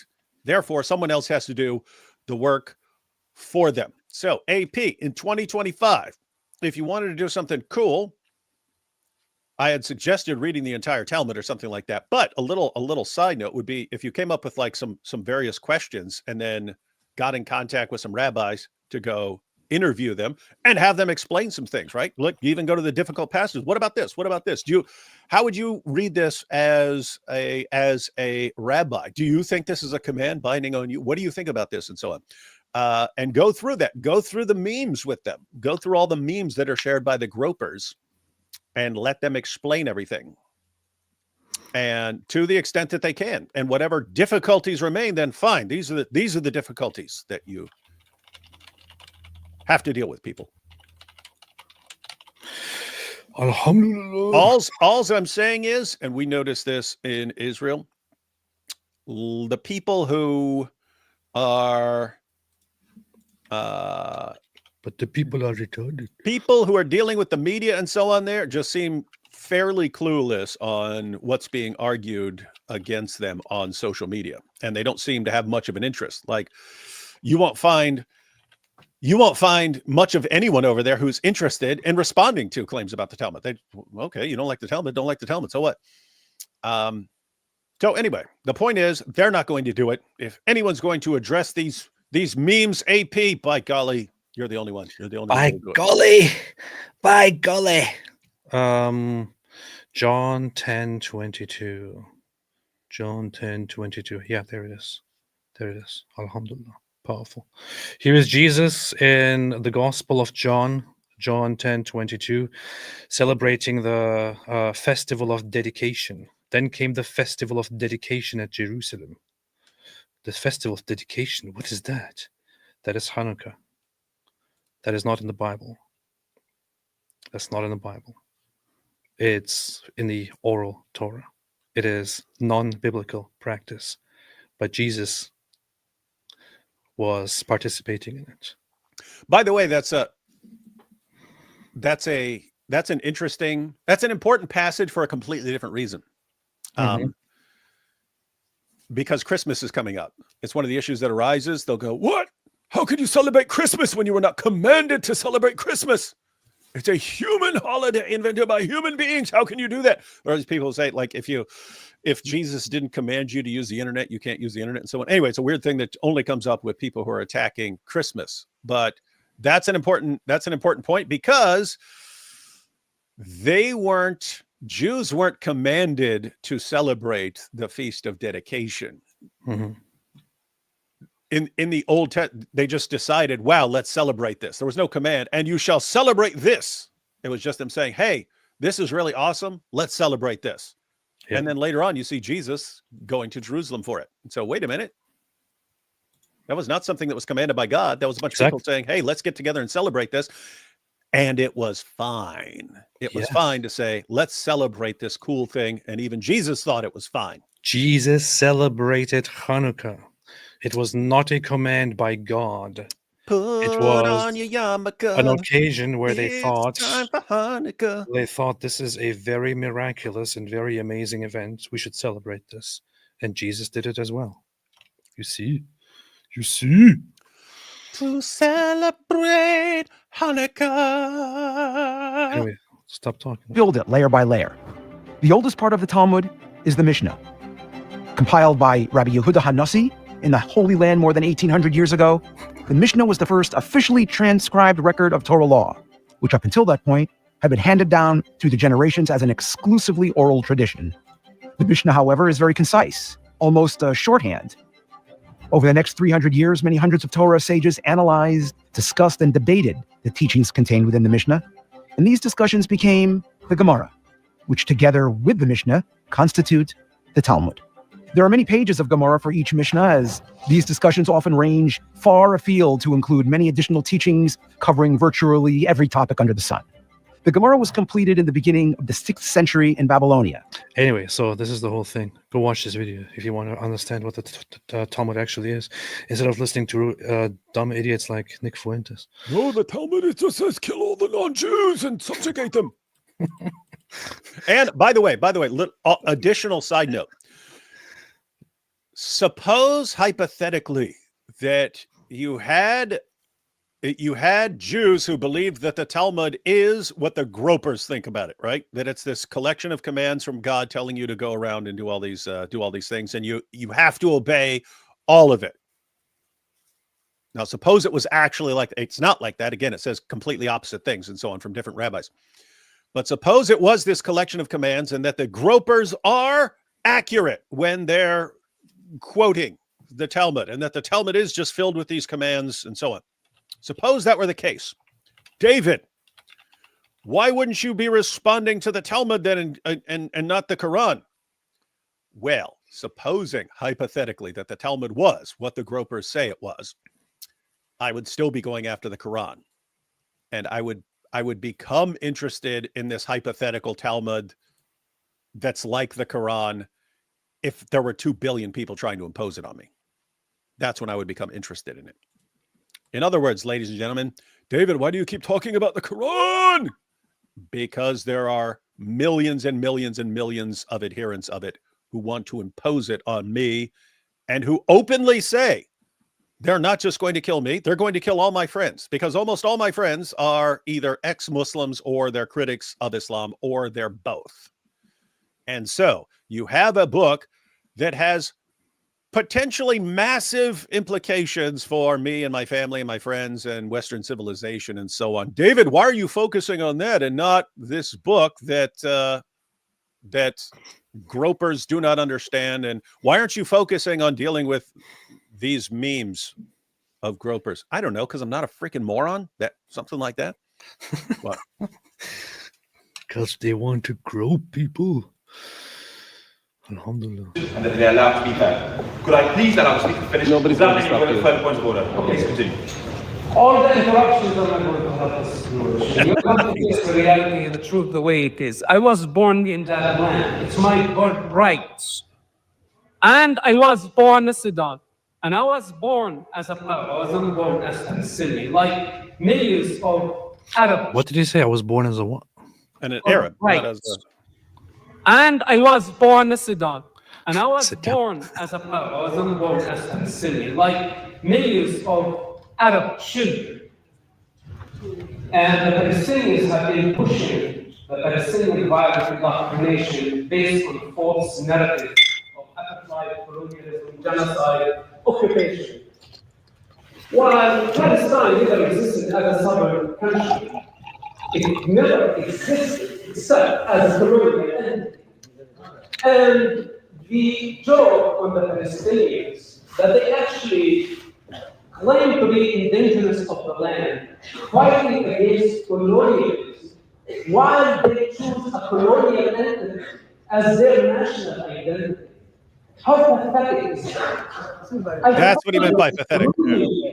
That's what he meant by pathetic. pathetic earlier when he said, okay, so you guys are here as a colony and you have a colonial identity, and then you complain about colonialism all day. Well, they are quite pathetic, I have to say, Palestinians, in that regard.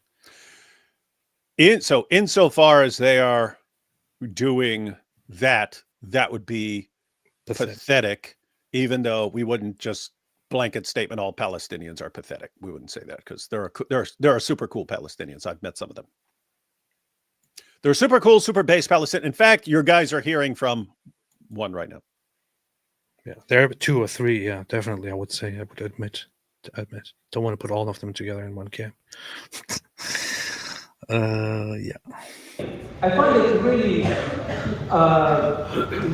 unbelievable that the Palestinians continue spreading this lie, and millions of people around the world are believing it. If you ask them what is Palestine, if you ask them what is Palestine, they don't know how to answer. If you ask them what makes a Palestinian Palestinian, they don't know how to answer. Stop interrupting me. Sit down. We hear. Sit down. Stop interrupting. And listen. Stop interrupting, you cow. The president is so useless, apparently. He is right on the issue, which is that Palestine is a made-up entity that does not refer to an actual sovereign nation, that does not refer to an actual sovereign country, that does not refer to an actual people, and so on. And the funny thing is that this entire year long, I have been wanting to make a very short or a very clear breakdown of the history of Palestine, just to point out these things. But I have been suffering from this block and this sickness which prevents me from sitting down and making videos like I used to.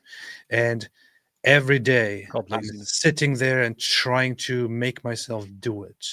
And sometimes I feel like I really need help.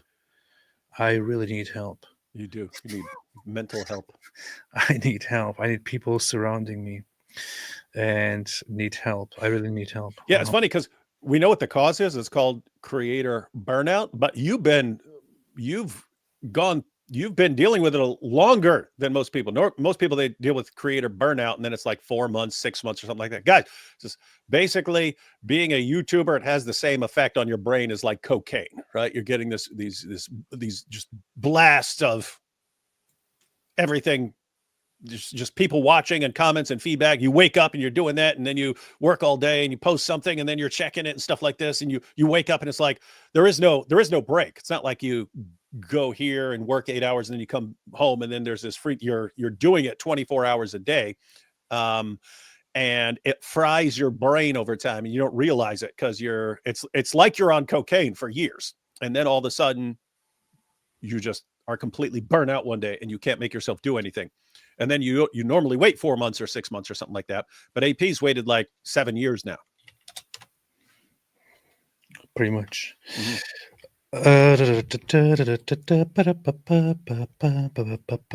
Let's see. Israel and America. Israel and the United States have taken out the entire air force of Syria, military research facilities, ammunition centers, and so on within 24 hours. That's pretty beast.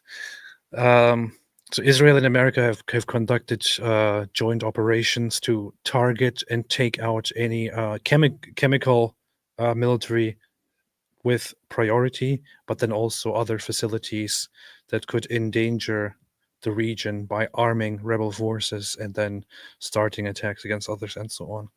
And people are crying about it now. Well, go cry. It's very funny.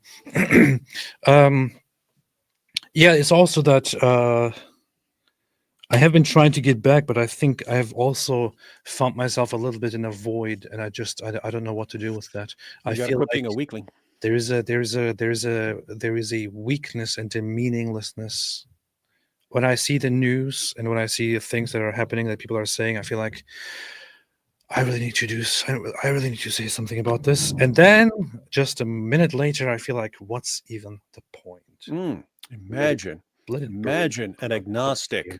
An agnostic just drowning in a sea of meaninglessness and despair. It is a problem. I know it's a problem. I admit it. I say it. It is a problem. I genuinely feel much of the time, in response to things happening around the world, to things happening around me, and so on, I feel the emptiness, and I feel like, look, it's so weird because I could just be selfish and just be, I don't know, profit and money oriented on this, and use it like that, right? I mean, I wouldn't, I don't even have to be, I don't even have to be looking out for the betterment of humanity or for changing society or anything like that.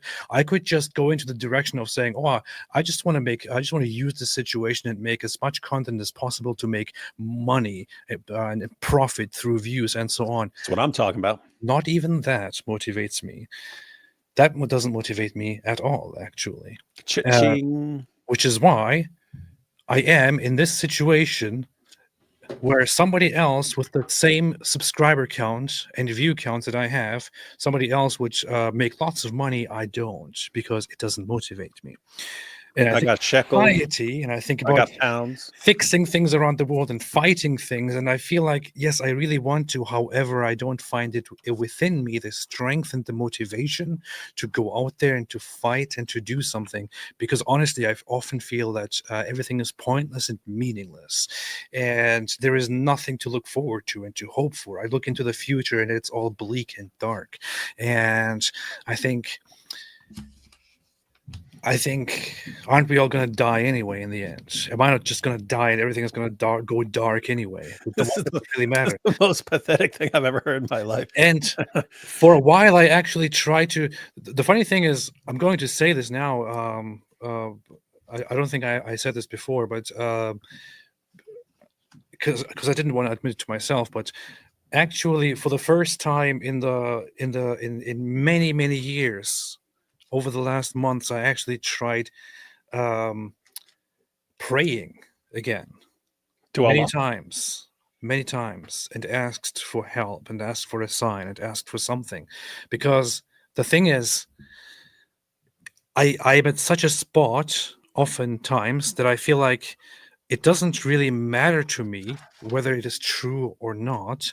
It doesn't really matter to me what the truth is and what it is not. What matters to me right now is that whether it is the truth or not, it is burying me in a sense, in a pit of meaninglessness and darkness and of void. So I don't really care if I personally feel convinced that it's true or not.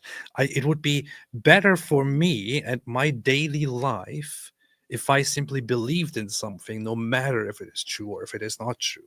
However, even that I can't do. And then I think, why? Why can't I just even believe in something without being convinced in it? So I tried praying to different sources, and I tried different practices and so on. And it's difficult, man. I don't seem to be getting anywhere, and I'm still on this path. Maybe one of these days something will help me rise up again and be what I not be a little weakling, what I was meant to be, and continue my path of doing fantastic things on this channel and so on. Right now, it's a little bit difficult. Fantastic may be a bit of an overstatement, but we hear you on the rest of that. Alhamdulillah. I'm not trying too hard, Heartland Oki.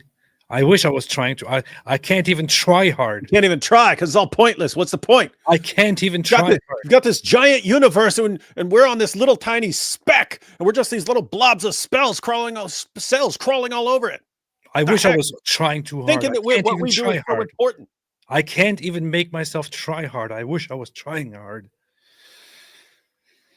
Anyway, the thing is, I was feeling the opposite of this when I was in Israel. And that was kind of profound. And I still feel like there was something special about it. That's why I want to go back every day, to just continue being on that meaningful run that I was when I was in Israel. I felt more motivated and ready to run and do things than ever in the last years before that. So I just want to go back and continue that run. Yeah, it sucks. I was supposed to go back. I was supposed to go back this month, and then it got pushed back for the third time to March. And then I found out no one that I was interested in going with is going. So then I'm not going in March. But there is this ongoing issue where no one's going. No one's going.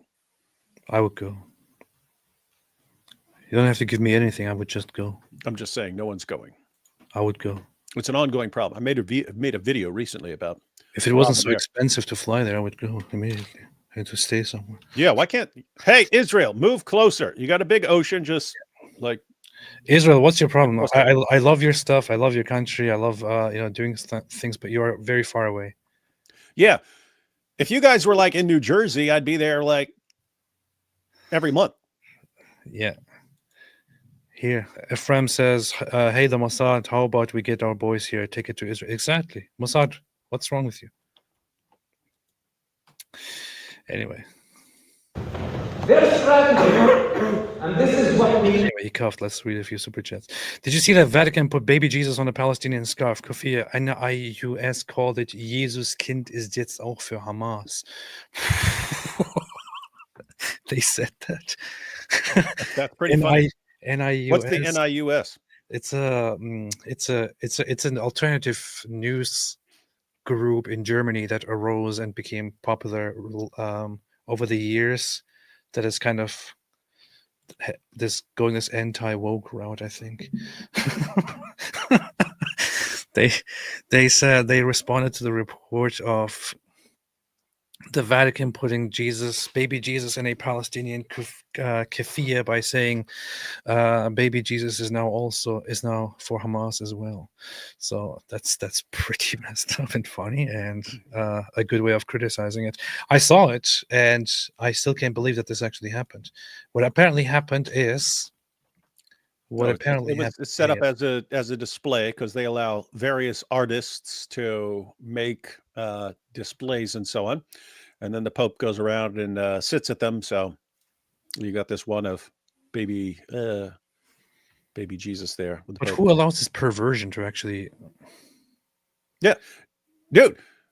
I was literally just saying Islam ruins everything it touches. It can't not ruin something. It's like, oh, here's something important. Let's go ruin it. Here's something that people love. Let's go ruin it. I would find it about as inappropriate if it was another country's flag there. I would find it as inappropriate, not personally as perverted and insulting and stupid, but still as inappropriate if it was, I don't know, the IDF or something there, or if it was something relating to a different country there. Why in the world is it always with these Islamist groups and others that they feel the special privilege and need to bring it into everything and to do something religious, something that relates to Jesus about the Palestinians?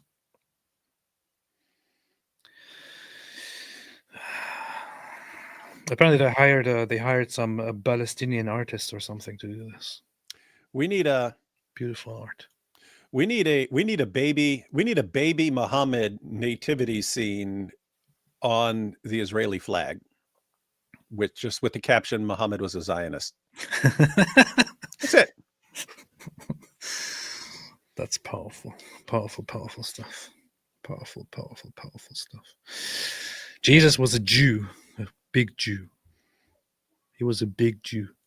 He was a Judean, and he called the communities of the Jews Israel. Palestine! Israel. Palestine! Jesus was born, and he said, "From the river to the sea, Palestine will be free." What needs to be discussed here on the floor tonight is the use of human shield and the evil practice of sacrificing children for political and financial gain. This is the mastery of the Palestinians. This is what they've been doing. They want the children, the Arab children, to continue carrying the burden of their sick indoctrination for eternity. Then a bunch of people come here crying as victims or as the saviors of the censorship. And I think the more authorized people to speak about the show. If you want to dismantle the apartheid state, he wants to dismantle the apartheid state, and none of you paid attention of how big is that. This is, he wants to dismantle the state of Israel. This is what he wants to do. And that means that the cleansing of the holy Jewish state. Don't interrupt me and listen. What he wants to wipe out a nation, the most ancient nation in the Middle East, the most authentic nation in the Middle East, the only Jewish state on the planet. And he wants What a pathetic club of weaklings, man. What a pathetic club of absolute imbeciles. This dude knows how to push buttons, man. He is a professional button. But it's not even actively insulting or you know, whatever it is. He's simply implicitly doing it by saying that he knows what will tick off people in an audience, and he makes sure he does it. The most ancient nation in the Middle East, the most authentic nation in the Middle East, the only Jewish state. The most authentic nation in the Middle East. That's it. He didn't even say the only authentic nation. He didn't say any of these things. He's just saying the most authentic nation in the Middle East, and they are losing it already. They are already losing it, and the president is just listening to them heckle him this entire time, without ever calling for order. Order! Order! Order! Order! Order! Pretty funny, man. Pathetic people. This guy's the best button pusher. Show me a better button pusher on this planet, man. Show me one. He's got his theme song. I can push buttons. I will choose the cow. Ya Muslim! I can choose buttons. See? It is totally based. He's got his song, man. He's got his song. Hi, my name's Mosab. I'm the son of Hamas. I work in a button factory. One day, my dad said to me, he said, Mosab, are you busy? I said, no. He said, push the button with your right hand. Hi, my name's Mosab. Got a button. Alhamdulillah, that's good. You don't remember that song? That's like, it's like Baka Baka Kuchen, man. It's like Baka Baka Kuchen. On behalf of his political ambition. I'm asking him, why don't you go carry a rifle and fight the apartheid state? Why the children of Gaza supposed to fight on your behalf and on behalf of your righteousness? You are not the savior. This is a very severe state of mental illness that you think that you are the savior of Gaza children, because you are not. Yeah, you're getting a kill. But the speaker should focus on addressing the motion and not make personal against other speakers. Now, they talk about genocide. Israel sent leaflets, millions of its messages. They made phone calls. They gave safe passages to people to evacuate war zone. It's so funny. They spent the entire time heckling the guy and fighting with the guy, and then telling him to focus on the topic. Okay, yeah, fantastic. What great standards, right? Hamas embedded under schools, hospitals. They did not leave any sacred zone for the civilians to evacuate to safety. Then they don't track the entire thing. And Israel had to send its foot soldiers to suffer additional casualty on the top of October 7th, while they had the capacity to carpet bomb the entire Gaza Strip. If their intention, you never been to Gaza, you don't know what you're talking about. Wait. If carpet bomb, casualty on the top of October 7th, while they had the capacity to carpet bomb the entire Gaza Strip. If their intention, you never been to Gaza, you don't know what you're talking about. I've been to Gaza. I had a falafel sandwich there, and I was blown away by the Palestinian experience. So what he just said is that Israel had the capacity to, in response to October 7th, simply carpet bomb Gaza instead of doing this. And the response was, as far as I understand, that Israel has been doing that already.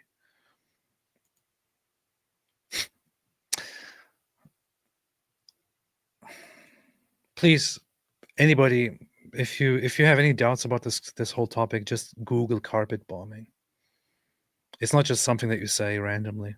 It's not just it's Yeah, it not, is. I mean, it's not because after saying genocide randomly for the past year plus, why not just say carpet bombing randomly? And anytime you drop a bomb on anyone for any reason, you can describe that as carpet bombing the entire population indiscriminately.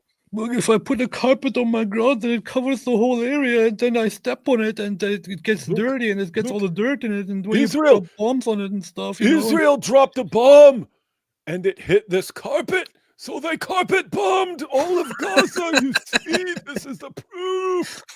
Look, Carpet look at bombing. Look at this carpet. It has been bombed. Carpet bombing would be an indiscriminate bombing of an entire wide area in its entirety. And when he says that Israel had the capacity to carpet bomb the place, what he means is they could just, without exception, level the whole saturated Gaza Strip. And they could. That's what they could actually do that. They have the means and the capacity to carpet bomb the entire Gaza Strip. They did not do that. They did not do that. At this point, if they are accusing Israel of carpet bombing Gaza, which they haven't done, which is why most of Gazan buildings are still not destroyed, and most of the population is unharmed. I wonder, would it really change anything had Israel actually done it? Man.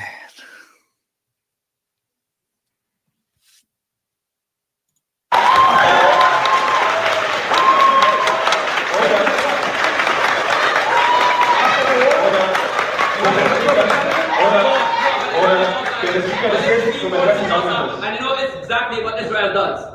And to be honest, everyone here knows what Israel does during this war. If you're somebody who accuses Israel of carpet bombing Gaza, then you are an imbecile. You are literally a low IQ, unintelligent, uninformed moron who should not be in a union of students. You should go back to kindergarten. But what if you say it and other people cheer for it? Does that make it smart? Then it's valid. Okay, that's correct. Okay, I mean, just imagine, seriously, guys. There, in that situation, just imagine that audience, the audience you're dealing with at the Oxford Union nowadays. If someone just shouted out, Israel is using the blood of the Palestinian children to make crackers, they would cheer like maniacs. They would cheer like maniacs. That's what they do. Carpet bombing. Devastating bombing attack that seeks to destroy every part of a wide area. Some military strategists characterize carpet bombing as an emotional term that does not describe any actual military strategy. However, Article 51 of Geneva Protocol 1 prohibits bombardment that treats a number of clearly separated and distinct military objectives located within a city as a single military target. Hey, do one of your parody songs, man. They call me carpet bombardment. They call me carpet bombardment. Look, one bomb hits a terrorist, and they call it carpet bombardment, baby. Fantastic. People haven't read a single thing, and they're actually at Oxford. I mean, this is a downfall of Western civilization. As a Jewish Christian, I have a problem with anger at the Jew haters that use Christianity as cover advice. You're not the only one. But David, what do you think? Well, and the difficulty is there's a bunch of them. There's a bunch of them. And so people just have to be relentless in responding to it. So I'd pick a point or two that you want to respond to and do your part in responding to it. And hopefully a bunch of other people do their part in responding to it as well. And because the people who are doing it are pretty relentless, and you have to be equally relentless. Alhamdulillah, alhamdulillah. It is difficult. It is difficult. Unfortunately, mass murder is illegal and usually not the way to go. So you have to deal with them by discussing with them and giving them the proper facts, or just blocking them out. But it is difficult to do. It is part of the human condition to deal with people like that. Sheikh Mike Wingling, Mossad is genociding an entire room full of Palestinians, and you kuffar are laughing, hypocrites. Alhamdulillah, this is Paul. Yeah, Mosab, I mean, he literally carpet bombed the entire room. Yep. Bach K. Oxford Union thinks Israel is apartheid. In reality, the Islamic Caliphate is using its wealth, Quran chapter 4, verse 95, as jihad in the UK, a topic Oxford Union will never debate. Welcome to the United Kingdom of Islam. Pathetic. This is the funny thing. I'm pretty sure lots of people have also heard over the last year or two that Israel is an ethno-state and that they oppose ethno-states and so on. You know what the funny thing is about the whole pro-Palestine movement? It is a movement for an ethno-state. But nobody cares about it, this fact. Nobody cares about this contradiction. Nobody cares about the stupidity in this whole situation. Nobody cares about it at all. A Palestinian state would literally be an apartheid ethno-state. That's the entire reason why they want a Palestinian state. That's the entire reason for it. But it doesn't. But it's not bad when they do it. There are a dozen Muslim countries where Islam is positively discriminated, or where apostasy is punishable by death. There are more than that, dozens others, where different religious groups are not recognized, where converting people from Islam is illegal, and so on. None of these countries get into any trouble. But Israel, a country where everyone is legally equal, not legally equal, legally they are legally equal. Where everyone is legally equal, that is called an apartheid state. That's what people have a problem with. Crazy, crazy, crazy world. Which is why I can't take a single anti-Zionist person seriously. I don't know, man. I just don't know what to say anymore. Mosh Khan, what's up, Mosh? Been a while. Hope you're both well. We are. Stay away from Islam. Hope you do too. Hope you're safe.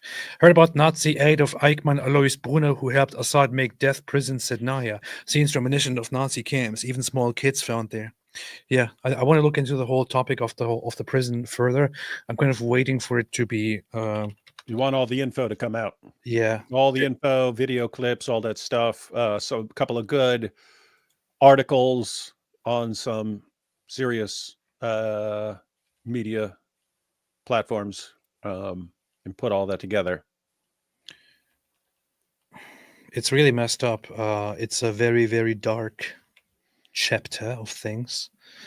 The Assad regime actually used a brutal prison where they abducted, made people disappear, locked them up there, tortured them, kept them there, kept entire families there, rape, torture, and so on. It's really, really, really sick and messed up. As someone who's been to prison, how bad could it have really been, though?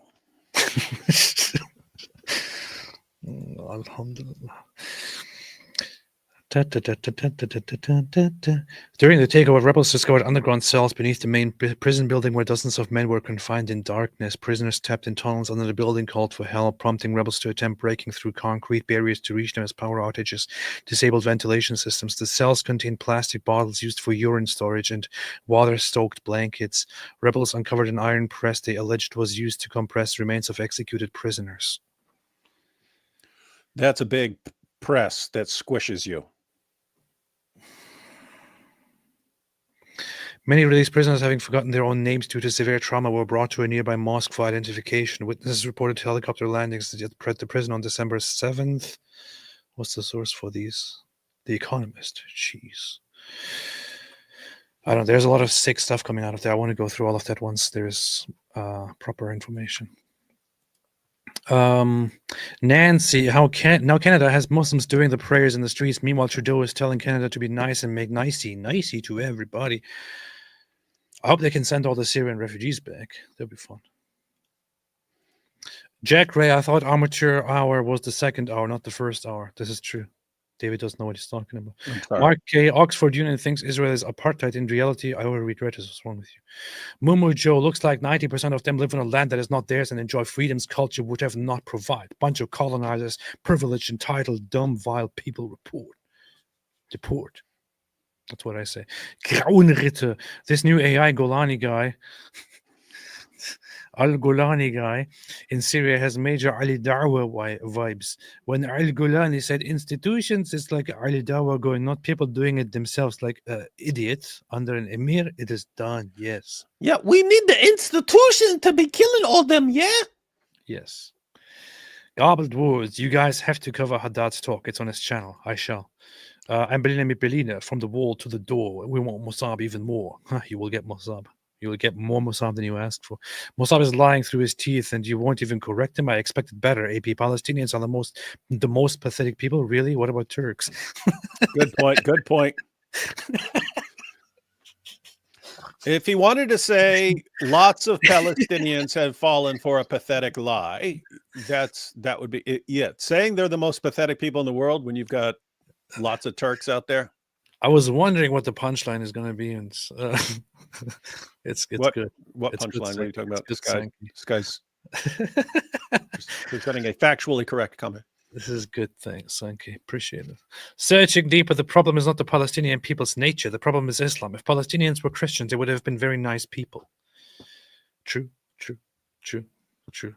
I would say that had the Palestinians converted to Christianity collectively at the beginning of the 20th century, this whole conflict would look very, very different, and there wouldn't be brutal blood and destruction. Right It now. would, yeah, it would look different. You still might have disputes over land and so Yeah, on. You'd have things like that, but at the end of the day, there wouldn't be this obsession with eternal bloodshed of slaughtering.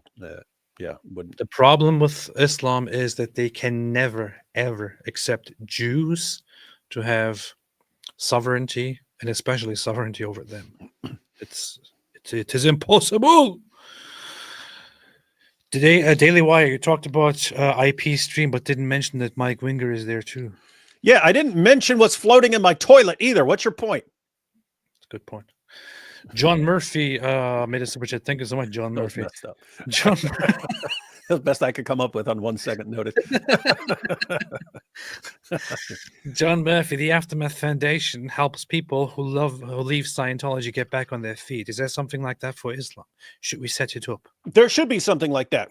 Matter of fact, I'll say there should be something. There should be something like that specifically for Christians. In fact, and when I say Christians, I mean for Christians to let Muslims know that if you leave Islam, you're going to be taken care of, because that's actually in the Bible. When Jesus' disciples brought up, hey, we've had to leave everything. We've had to leave everything. And he talks about all the stuff that you may have to give up because you're a Christian. And he said, but you're going to get way more. And what he's talking about, you're becoming a part of a church, and you've got a new family. If your old family abandons you, you've got a new family. That needs to become common knowledge among Muslims, because there's huge pressure on them to remain Muslim, even if they don't believe it anymore. That's why they'll just pretend to be Muslims. They'll go their entire lives pretending to be Muslims, even though they don't believe in it anymore. Why? They understand they're going to have to give up their families, and that this doesn't just mean mom and dad. It's cousins, aunts, uncles, all that stuff. And they don't want to do it. So yeah, Christians need to make it known. Hey, if your family leaves you, don't worry. You've got a bigger family here. And non-Christians, if you're talking about atheists and so on, there should be, hey, if you're leaving Islam and you've become an atheist and you're going to go through some difficult times, then here's who you get in contact with to try and help you out. It is totally based Gargatry, Judaism 2.0, looking forward to the full trilogy release date announced by Shofar.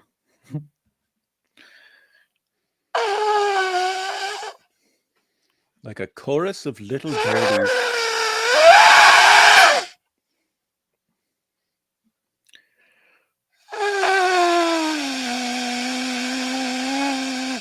I just imagine like a big orchestra and everyone's playing and stuff. And like at the very end, instead of a little ding on the triangle, it's AP with the shofar. Is it me or does Calvin Robinson's beard look a little Islamic?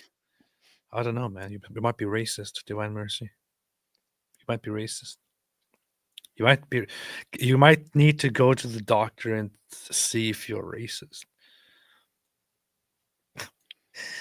Gigi Ryder, leftist, want active existence means unending training for children is children for martyrdom.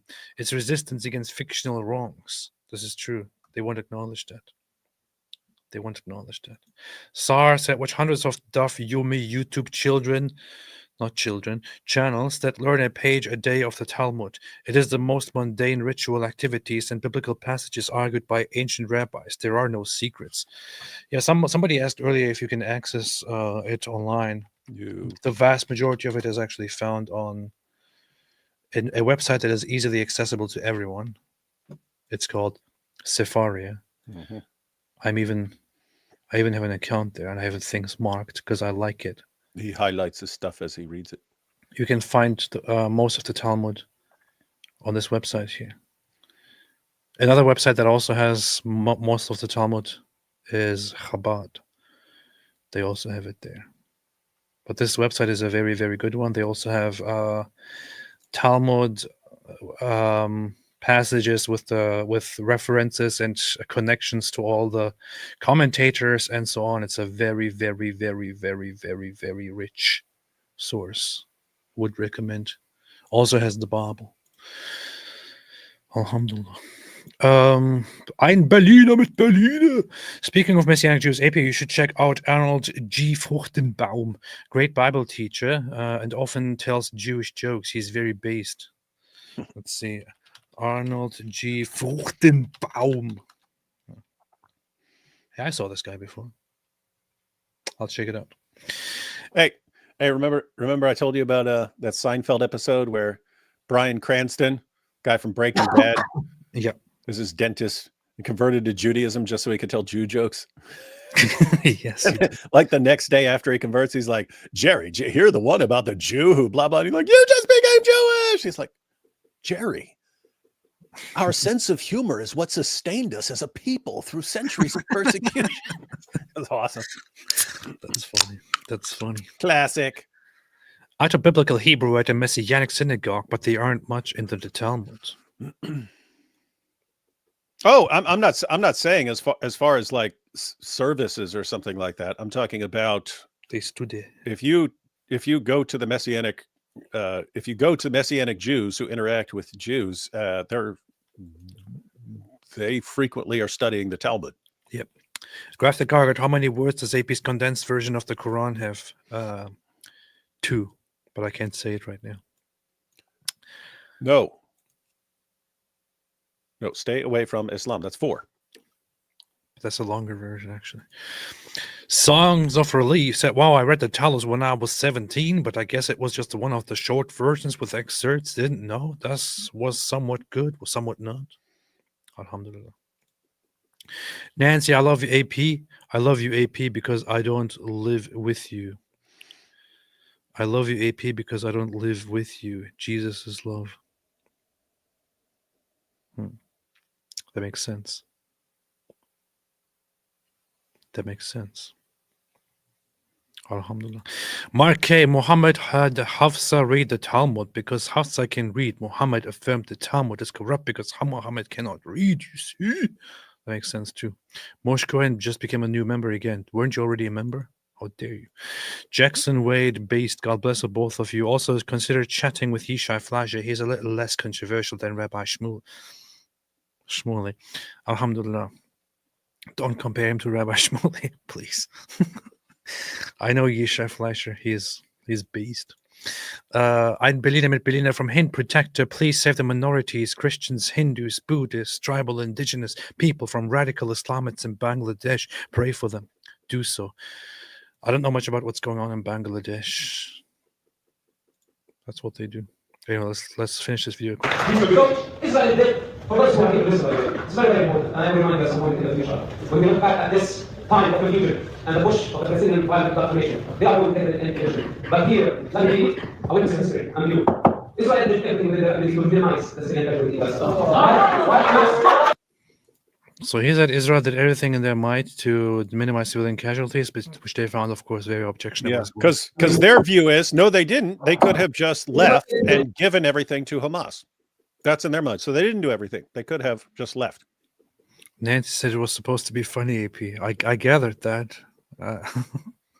I just wanted to make sense of your statement. That's it.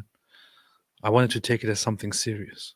Because when I see the word love, I react to it just the way Lex Friedman reacts to it. All you need is love.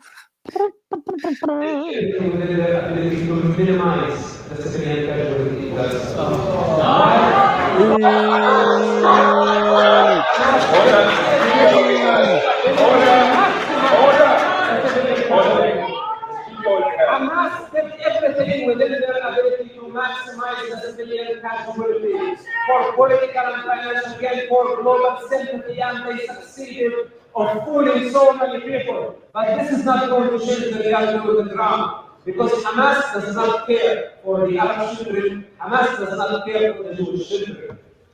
Arabs and Jews, yes, your results can challenge or defy my truth. Arabs and Jews can get along. I have faith in that. Arabs, we are an ethnic group. We were way before Islam came to the region. We were way before the Palestinians came to the region. And by the way, there's one thing that you can look up as evidence for what he just said, which is how Christians in Israel feel. Christians in Israel are overwhelmingly happy and satisfied. And the Christians in Israel are overwhelmingly also people who identify as Arab. 84% of Christians report that they feel happy, that they feel satisfied in Israel. Even most Muslims feel good in Israel, although not quite as good as Christians. But no, Nick Fuentes said they spit on them all. It is entirely possible. You know what? In a Jewish environment, it is entirely possible for Jews and Arabs to coexist very nicely and peacefully. In a Muslim environment, it is unfortunately not possible. So that's the problem. The Palestinian history started in 1964 with a decree and a Palestinian flag. This is their right. That's all they have. And we are not Palestinians. We are Arabs. This is our language. This is our culture, and we will continue way after the Palestinian thugs who came to hijack our society with their sick indoctrination and victim narrative. The victim narrative. This is not representing who we are. We are resilient. We don't accept to be victims. Israel will be our strategic friend, and we will get along. Kurds, Jews, Arabs, Amen. Jews, and the rest of the region. Amen. And Amen. That the Palestinians will know their place in history, nothing but a false identity. This is who they are, and this is how they are. Wait. What did they get offended about? False identity, that's it. The Palestinians will know their place in history, nothing but a false identity. This is who they are, and this is how they are.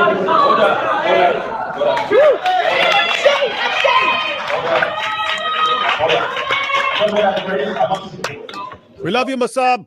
The speaker just insulted my identity, called it a false identity. Basically, the speaker just insulted my identity. How can I go on like this?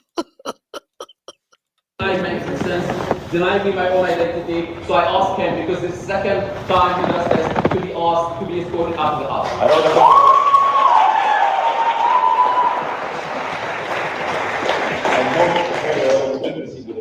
And I was speaking at the power to get a page for the competition. This is so ridiculous, man. Bunch of freaking children. Bunch of freaking children. Bunch of freaking children. Totally full of imbeciles. So here are a few takeaways from this whole situation. Number one, Israel did everything right so far. That's number one. This is a fact. It's a scientific fact, actually. It's a fact that Israel did everything right so far. Israel, except for the fact that they haven't been more harsh in response to Palestinian violations. So Israel did everything right, except that they haven't been quite as harsh as the other side against violations by the Palestinians. Number two, there never was an entity named Palestine. Number three, there never was a nationality named Palestine. Number four, the Palestinian identity relies on their hostility toward Israel and their aim to eradicate Israel and to genocide the Jews. Number five, there is no solution to this conflict unless you have the entire population agree to being a peaceful part of Israel, and for all others who don't want to do that to leave and go somewhere else, and then for Israel to annex all the land. Case closed. Thanks. All right, David, anything else? No. Gigi Ryder, don't spare the goyim, comes from debate about army coming to get Jews, even goyim who praise, and it's nice to animal the best can be fought in war. Yeah, there is only one reference there, which is even the best of the star worshippers, I think it doesn't even say Gentiles, kill them, which is in reference to in a state the Exodus of war. Yeah, guys, the rabbi who gave that comment, which is also shared in other passages where they don't give the context of what he was saying, it was raised as an issue for the Exodus. So the children of Israel flee the Egyptians, and God had already punished the Egyptians with the 10 plagues, right? So the later rabbis were reasoning, wait a minute, if you have an army coming at you, God had already punished the evil of Egyptians. If these people still had their lives and their chariots and their horses and all that, then God hadn't punished them. He had spared them. What's that mean? It means that these were not the bad ones. These were not the Egyptians that God was punishing. These were ones who had been spared, so they must not have been doing the horrible things. And therefore, if they're coming at us, these are good guys. These are the good guys who hadn't been punished. Do we fight them? And they're a military coming to attack you. Even if it's the best of their guys, you still have to fight them because they're a military coming at you. And so the idea was, if you go into the military, you are going to have to fight some good people and be responsible for killing people who are good. They're just on a different side. So keep that in mind if you're deciding to become a soldier. Beast. In the exact same passage where some of it's used, it's like compilation. It's like, don't become a doctor. Why? Because if you mess up, you're going to be responsible for ending someone's life. Beast. Victoria Knox said, what are your predictions on how Assad falling will affect Israel and the West? Well, Israel has been acting very smart since the fall and has taken precautions, went into the buffer zone that was into the demilitarized zone and turned it into a buffer zone to keep out any rebel attempts to get closer or anything. Worked together with the United States to take out any threats, including chemical, military facilities, and so on. The thing is, looking forward, how will this unfold? Will there be forces that will be hostile toward Israel? The thing is, Syria is a mess, and right now they are celebrating how Assad has been defeated and the rebels are successful, and so there on. is a lot of mess to go. There's a lot of mess moving forward, ladies. You have a bunch of different groups there who all agreed we don't want Assad, but now they are not going to agree on much else. Yeah. And by the way, there are actual huge issues like the Kurdish areas. You have prison camps for something like 50,000 ISIS jihadis who are being held in the territories that are controlled by Kurds. Well, now you want these other Al-Qaeda and so on groups that want to go and fight the Kurds to take over the Kurdish area. What happens if they do that? You're going to get the liberation of 50,000 plus ISIS jihadis all of a sudden broken out of there. And they're probably going to have a problem with their the Kurds who are keeping them captive and so on. And they're going to want some bloodshed. Anyway, long story short, guys, there are a bunch of different groups there that are enraged at all the other groups. They were all enraged at Assad. They wanted Assad gone. And now Assad's gone, and now they'll be turning on each other at some point, and it's not going to be pretty because you have a bunch of people there who would just like to live normal lives, and they're going to be stuck in the middle of it. And this is what Islam does every freaking time. This is why execution of all combatants in such a war, especially fighting for such a side, should not be considered an inhuman thing to do. Should not be considered an inhumane thing to do. Should not be considered a violation of of human rights or anything like that. These people were part of ISIS, of a terrorist organization that committed brutal atrocities. Easy solution: have them all executed. Like, what's the problem? What else are you going to do? Let them rot there? Well, that's what sucks, because that's AP's solution for everything. Just execute everybody. I mean, if you were literally part of a terrorist organization that engaged in genocide, burning people alive, mass rape, brought back sex slavery, and so on, you probably already counted on the fact that you will likely die in this pursuit. In my opinion, the good thing here would be not to approach it the European stupid way, but rather to simply give these terrorists what they wanted. Alhamdulillah. But yeah, there's a lot to work out in Syria, and I don't think it's going to come to a good end anytime soon. Guys, you have serious problems. Stuff we hear about, like what's that chick's name? Shamima Begum or whatever? Problems. Yeah. She's in a prison camp with a bunch of other ISIS people, right? Yeah. That chick that there's this big dispute about whether the UK should take her back and so on. She's gonna be a new ISIS bride here very soon.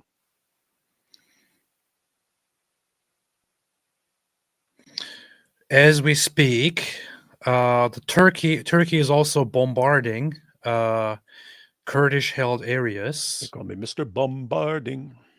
While the Turkish-backed Islamist forces are also firing at and fighting the Kurds. This is still going on, and the Kurds have a lot of diverse people inside their region, inside the Rojava, the area which they control up here. There are already changes in the borders here, which you can observe over the last few days. If you go to the 8th, the 7th, on the 7th, I remember when the government was still around, when we were live. We were live, and that government was still there. And then by the time we were done being live, there was no government there. That was kind of funny, man. We started the live stream with Assad still in Damascus, and by the end of the live stream, the government had fallen. That was kind of funny. That was funny. Funny. Here in the north, around Manbij, there have been, which I'm not saying anything wrong.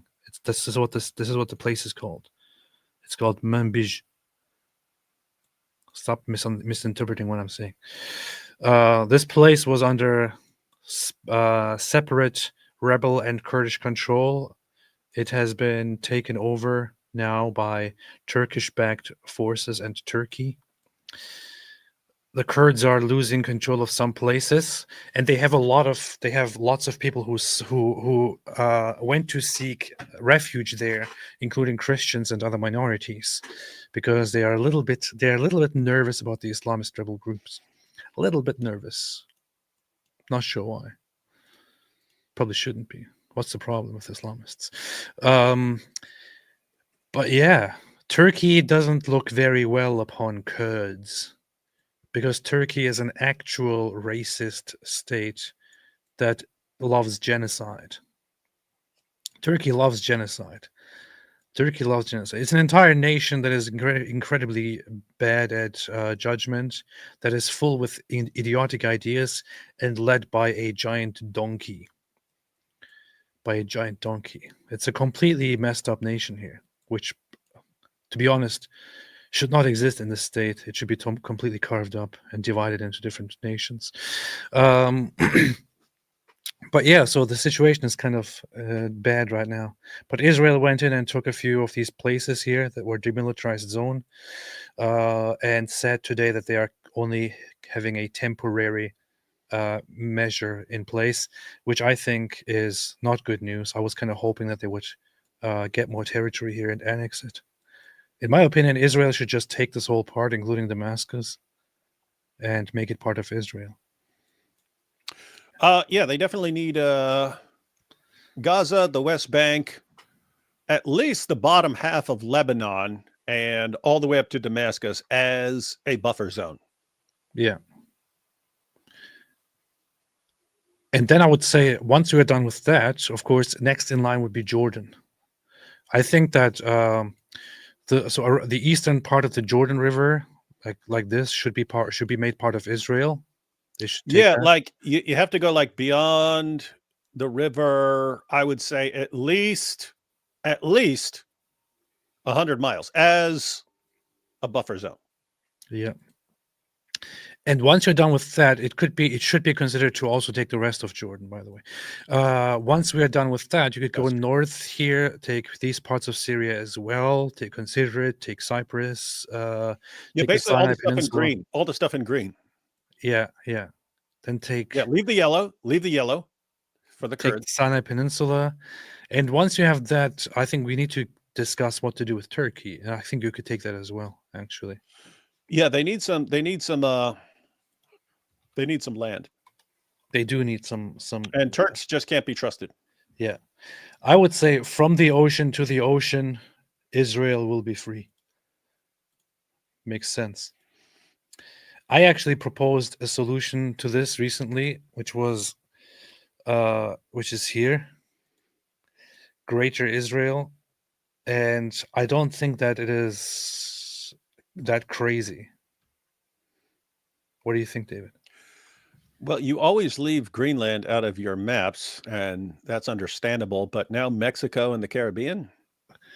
Nobody wants to deal with Mexico, and nobody wants to deal with the Caribbean islands here. So, yeah, just something to consider, Israel, if you're watching. Anyway.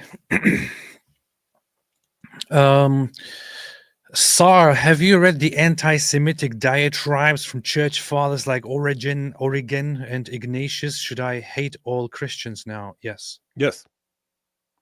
Yes. By the way, guys, that would be the exact same reasoning that's used with the Jews. Because keep in mind, again, as we pointed out, what the Talmud actually is. It's like later commentaries.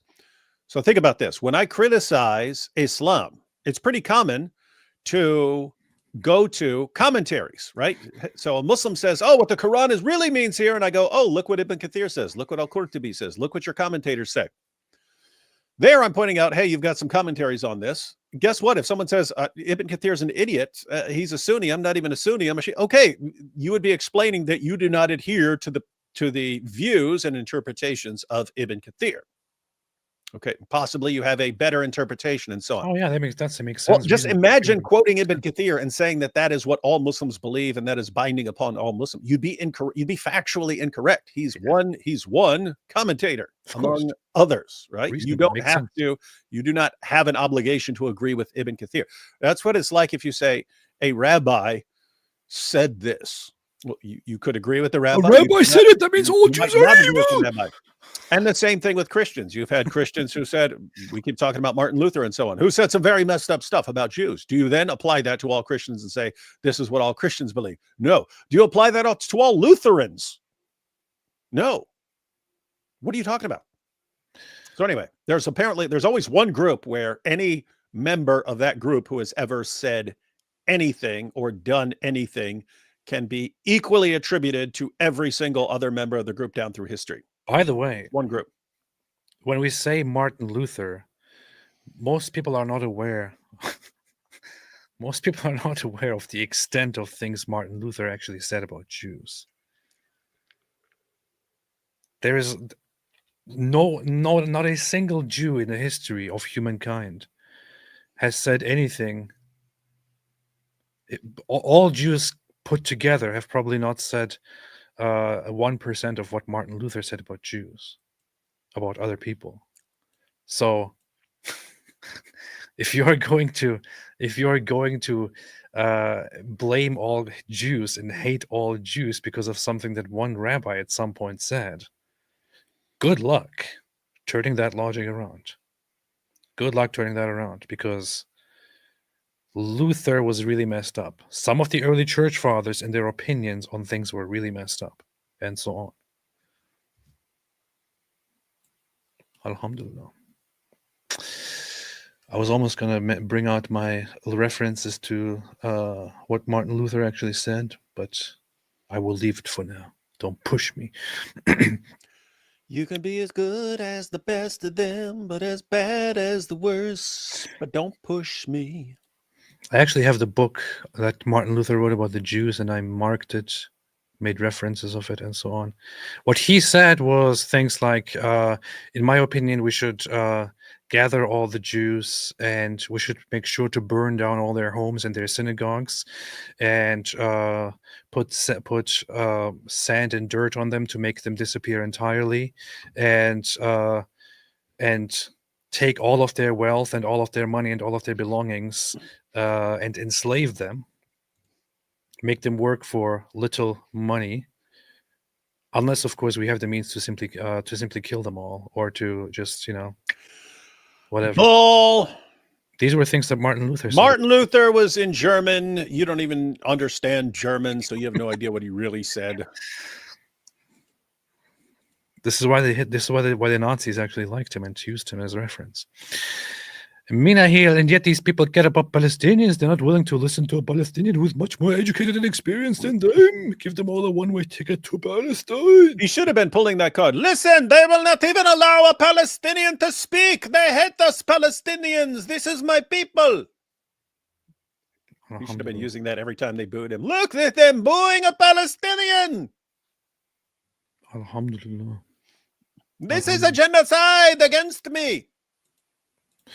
How can we help a peace burnout? Praying aside, you need to, I don't know, man. Constantly make fun of him, tell him what a loser he is until he makes videos. Say, what a loser. What a loser you are. Loser. I had some different ideas, like moving somewhere else, moving closer to David and working together. Yeah. For some reason, I don't know what happened with that. Yeah, what the heck is that? We got Jai and DOC moving next month. We're about to set it off. You need a room. You need a room that is like what those guys have that just interview people. You just need an endless. You need to bring in new people every month that you sit down and interview. And apart from that, hey man, you got Jai and DOC, both fluent Arabic speakers. Who else do I need? I need Anthony, because Anthony's a Bible guy. We need a Bible guy. Bible guy, that's a guy who knows the Bible like really, really, really well, reads all the commentaries and stuff. So that's Anthony. And then maybe Mary Harp. She seems to have a grasp on Islamic history that is really, really powerful. You got all that together. We just go live every single night, total free for all. Everyone call in, bring your best every single night. I saw this post earlier, which I found very funny. Like, it's hilarious, man. That's messed up, man. Why do you have to be so messed up? Sometimes I just have these funny, stupid ideas, and I just laugh. Someone should make someone should make a love song about Nasrallah. Oh man. Poor big cheeky Nasrallah guy. Hey, Daily Wire and a bro state prophet. Glad to see y'all doing well. Daily Wire, when do you come visit us, Israel? Alhamdulillah. What's IL? You said Israel. How do you know that's what it means? Israel. It's IL. Yeah. So as I pointed out, was supposed to be part of multiple groups before COVID, and then went there after COVID with AP, and then was supposed to be going there as part of a group that kept getting rescheduled, and was looking forward to going in March. And I found out everyone that I wanted to go with, they had dropped out because it kept changing and so on. So I probably won't go as part of a group, but I'll probably at some point soon, Dark Angel, soon get a couple of friends. Like John McRae wants to go there. A couple of others want to go there. Go as like a small group.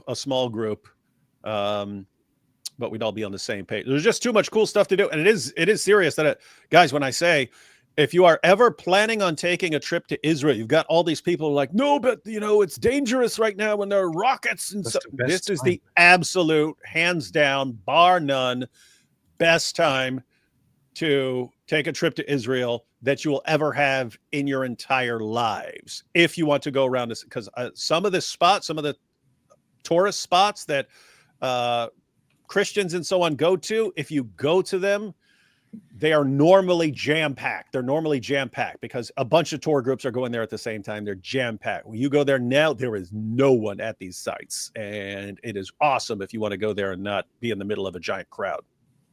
A giant crowd. But yes, I will probably want to go back before the tourism picks up again, which would be, it would have to be in the near future.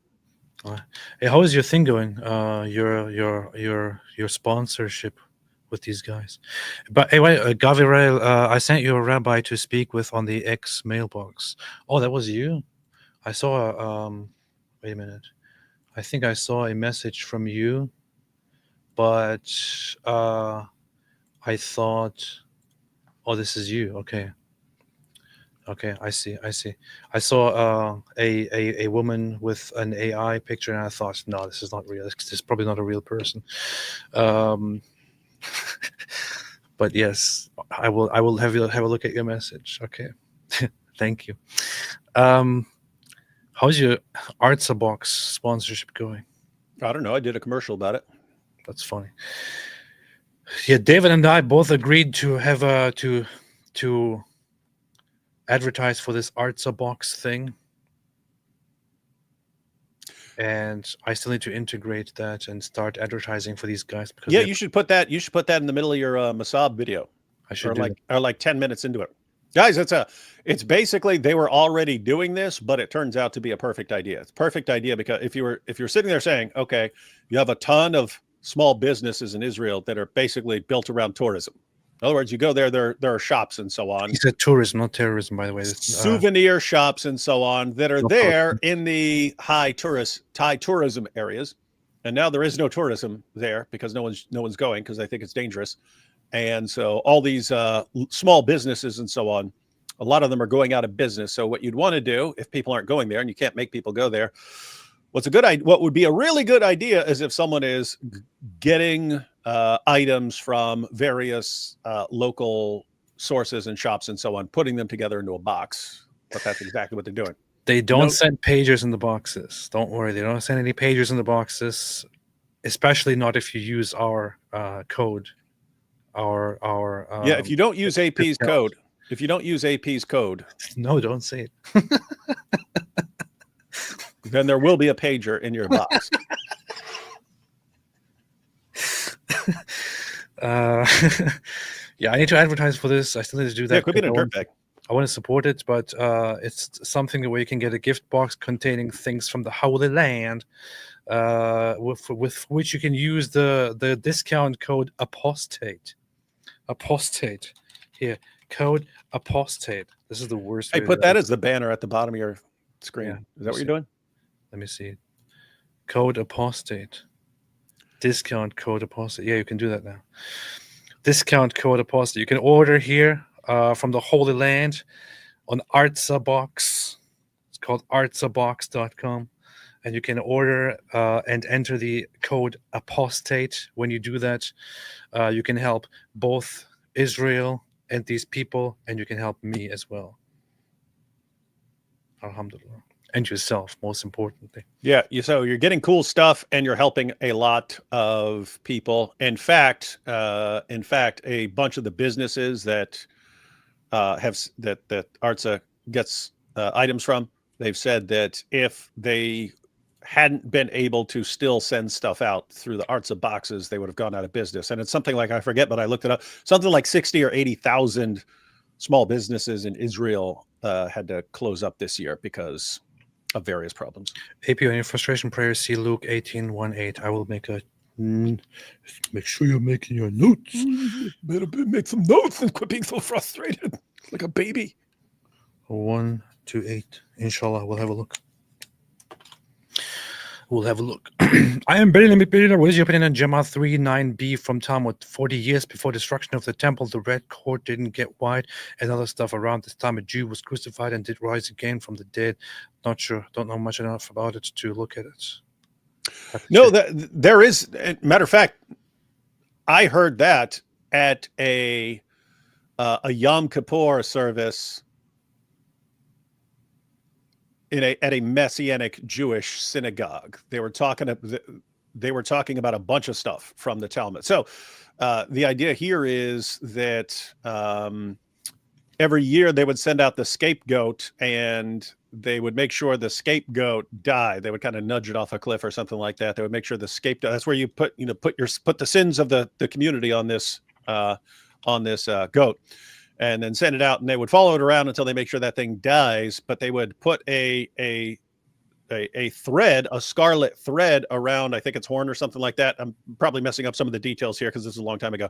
But they put a little scarlet thread, and then when that thing died, they said that every year the scarlet thread would turn white, and that would be that would signify that God had forgiven their sins. That's what they do.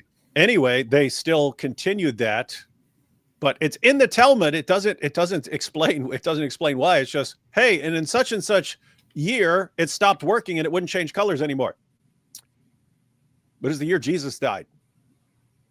And so that's what I'm saying. You had Messianic Jews actually go to the Talmud, and they're pulling out the stuff that they find interesting there. But guess what? They understand what the Talmud is. It's a collection of commentaries from rabbis and so on. So if you said to a Messianic Jew, do you believe in the Talmud? Yeah. Does he believe that everything there is a command to him and he has to believe in it? No. Do you believe that you have to agree with every rabbi in every state? No. But guess what? No one believes that. No Jew believes that that's what the Talmud is. Except me. Except AP. He's the one. I'm the only one who believes that about the Talmud. Alhamdulillah. It's exhausting to battle so many groups in this war, said Minna Hill. The Islamic world, the leftists, the Christian conservatives, the Candists, the pro-Palestine Jews, the cowardly police. It's super easy to lose hope. It is really messed up. It is difficult. Difficulty. Don't know what to say about it. Wish you all strength. Wish you all strength. Searching deeper, AP, accept Jesus and the emptiness will go away, then you will know Jesus is real. Israel. Makes sense. Israel. And Wyckoff, AP, the willful evil out there is exhausting, but you are making a difference. Former Jewish atheist speaking. Keep praying. I'm happy to hear that, Ian. Without an E. JNL, AP, it's better to light a single candle than to curse the darkness. You can see the sign and the miracle, but it's all around you. We can see it in you. Go back to Israel and find God and peace. I do want to do that.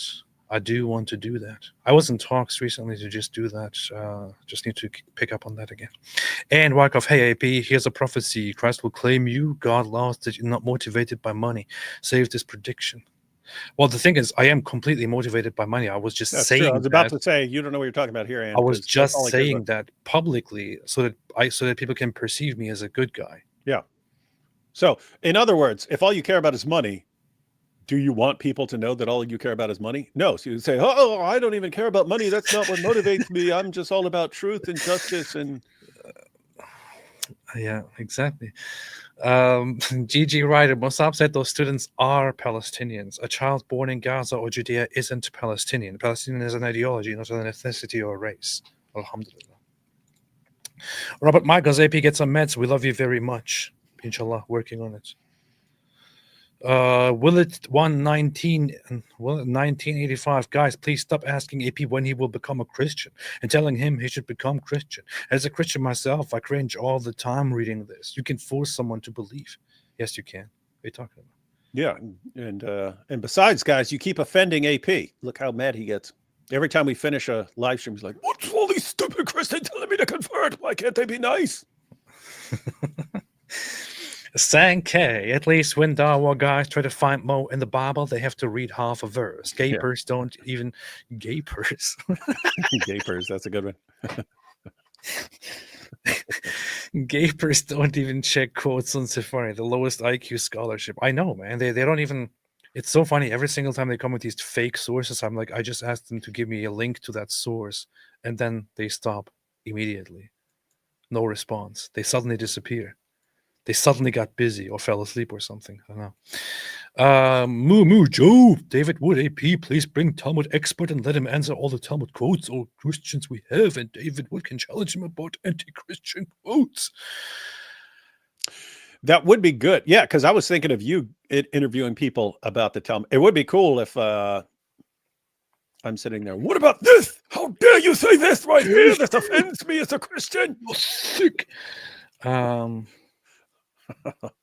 I have been thinking of getting in touch with that one guy who wrote a very, very famous site in the past defending against. I would say get a couple of guys from different backgrounds. Get like an Orthodox rabbi, conservative rabbi, maybe a Reformed rabbi. The funny thing about Jews is that they don't. The Jews are funny. Jews are a joke to AP. You heard it here. The funny thing with Jews and Jewish scholars is that for the longest time now, they haven't concerned themselves very much with responding to people and debating with others and all that. They have been very much spending the centuries just teaching internally and saying, oh yeah, we don't want to get into a discussion. We don't want to talk these things, So it's kind of an odd thing to do to most of them, to suddenly discuss. AP, and also there is a dark history attached to people asking Jews for a debate. Namely, that there were instances in European history and Muslim history where Jews were basically baited into having a public rigged discussion, which would then result in expulsions and genocides and taking all their wealth and so on. It's pretty messed up. I'm Berliner mit Berliner. AP, please teach David Wood Backe Backe Kuchen. Der Bäcker hat Wait, AP is going to teach me Backe Backe Kuchen? Okay. Backe Backe Kuchen, der Bäcker hat gerufen. Wer will guten Kuchen backen? Der muss haben 7 Sachen. Eier und Schmalz, Butter und Salz, Milch und Mehl. Safran macht den Kuchen gelb.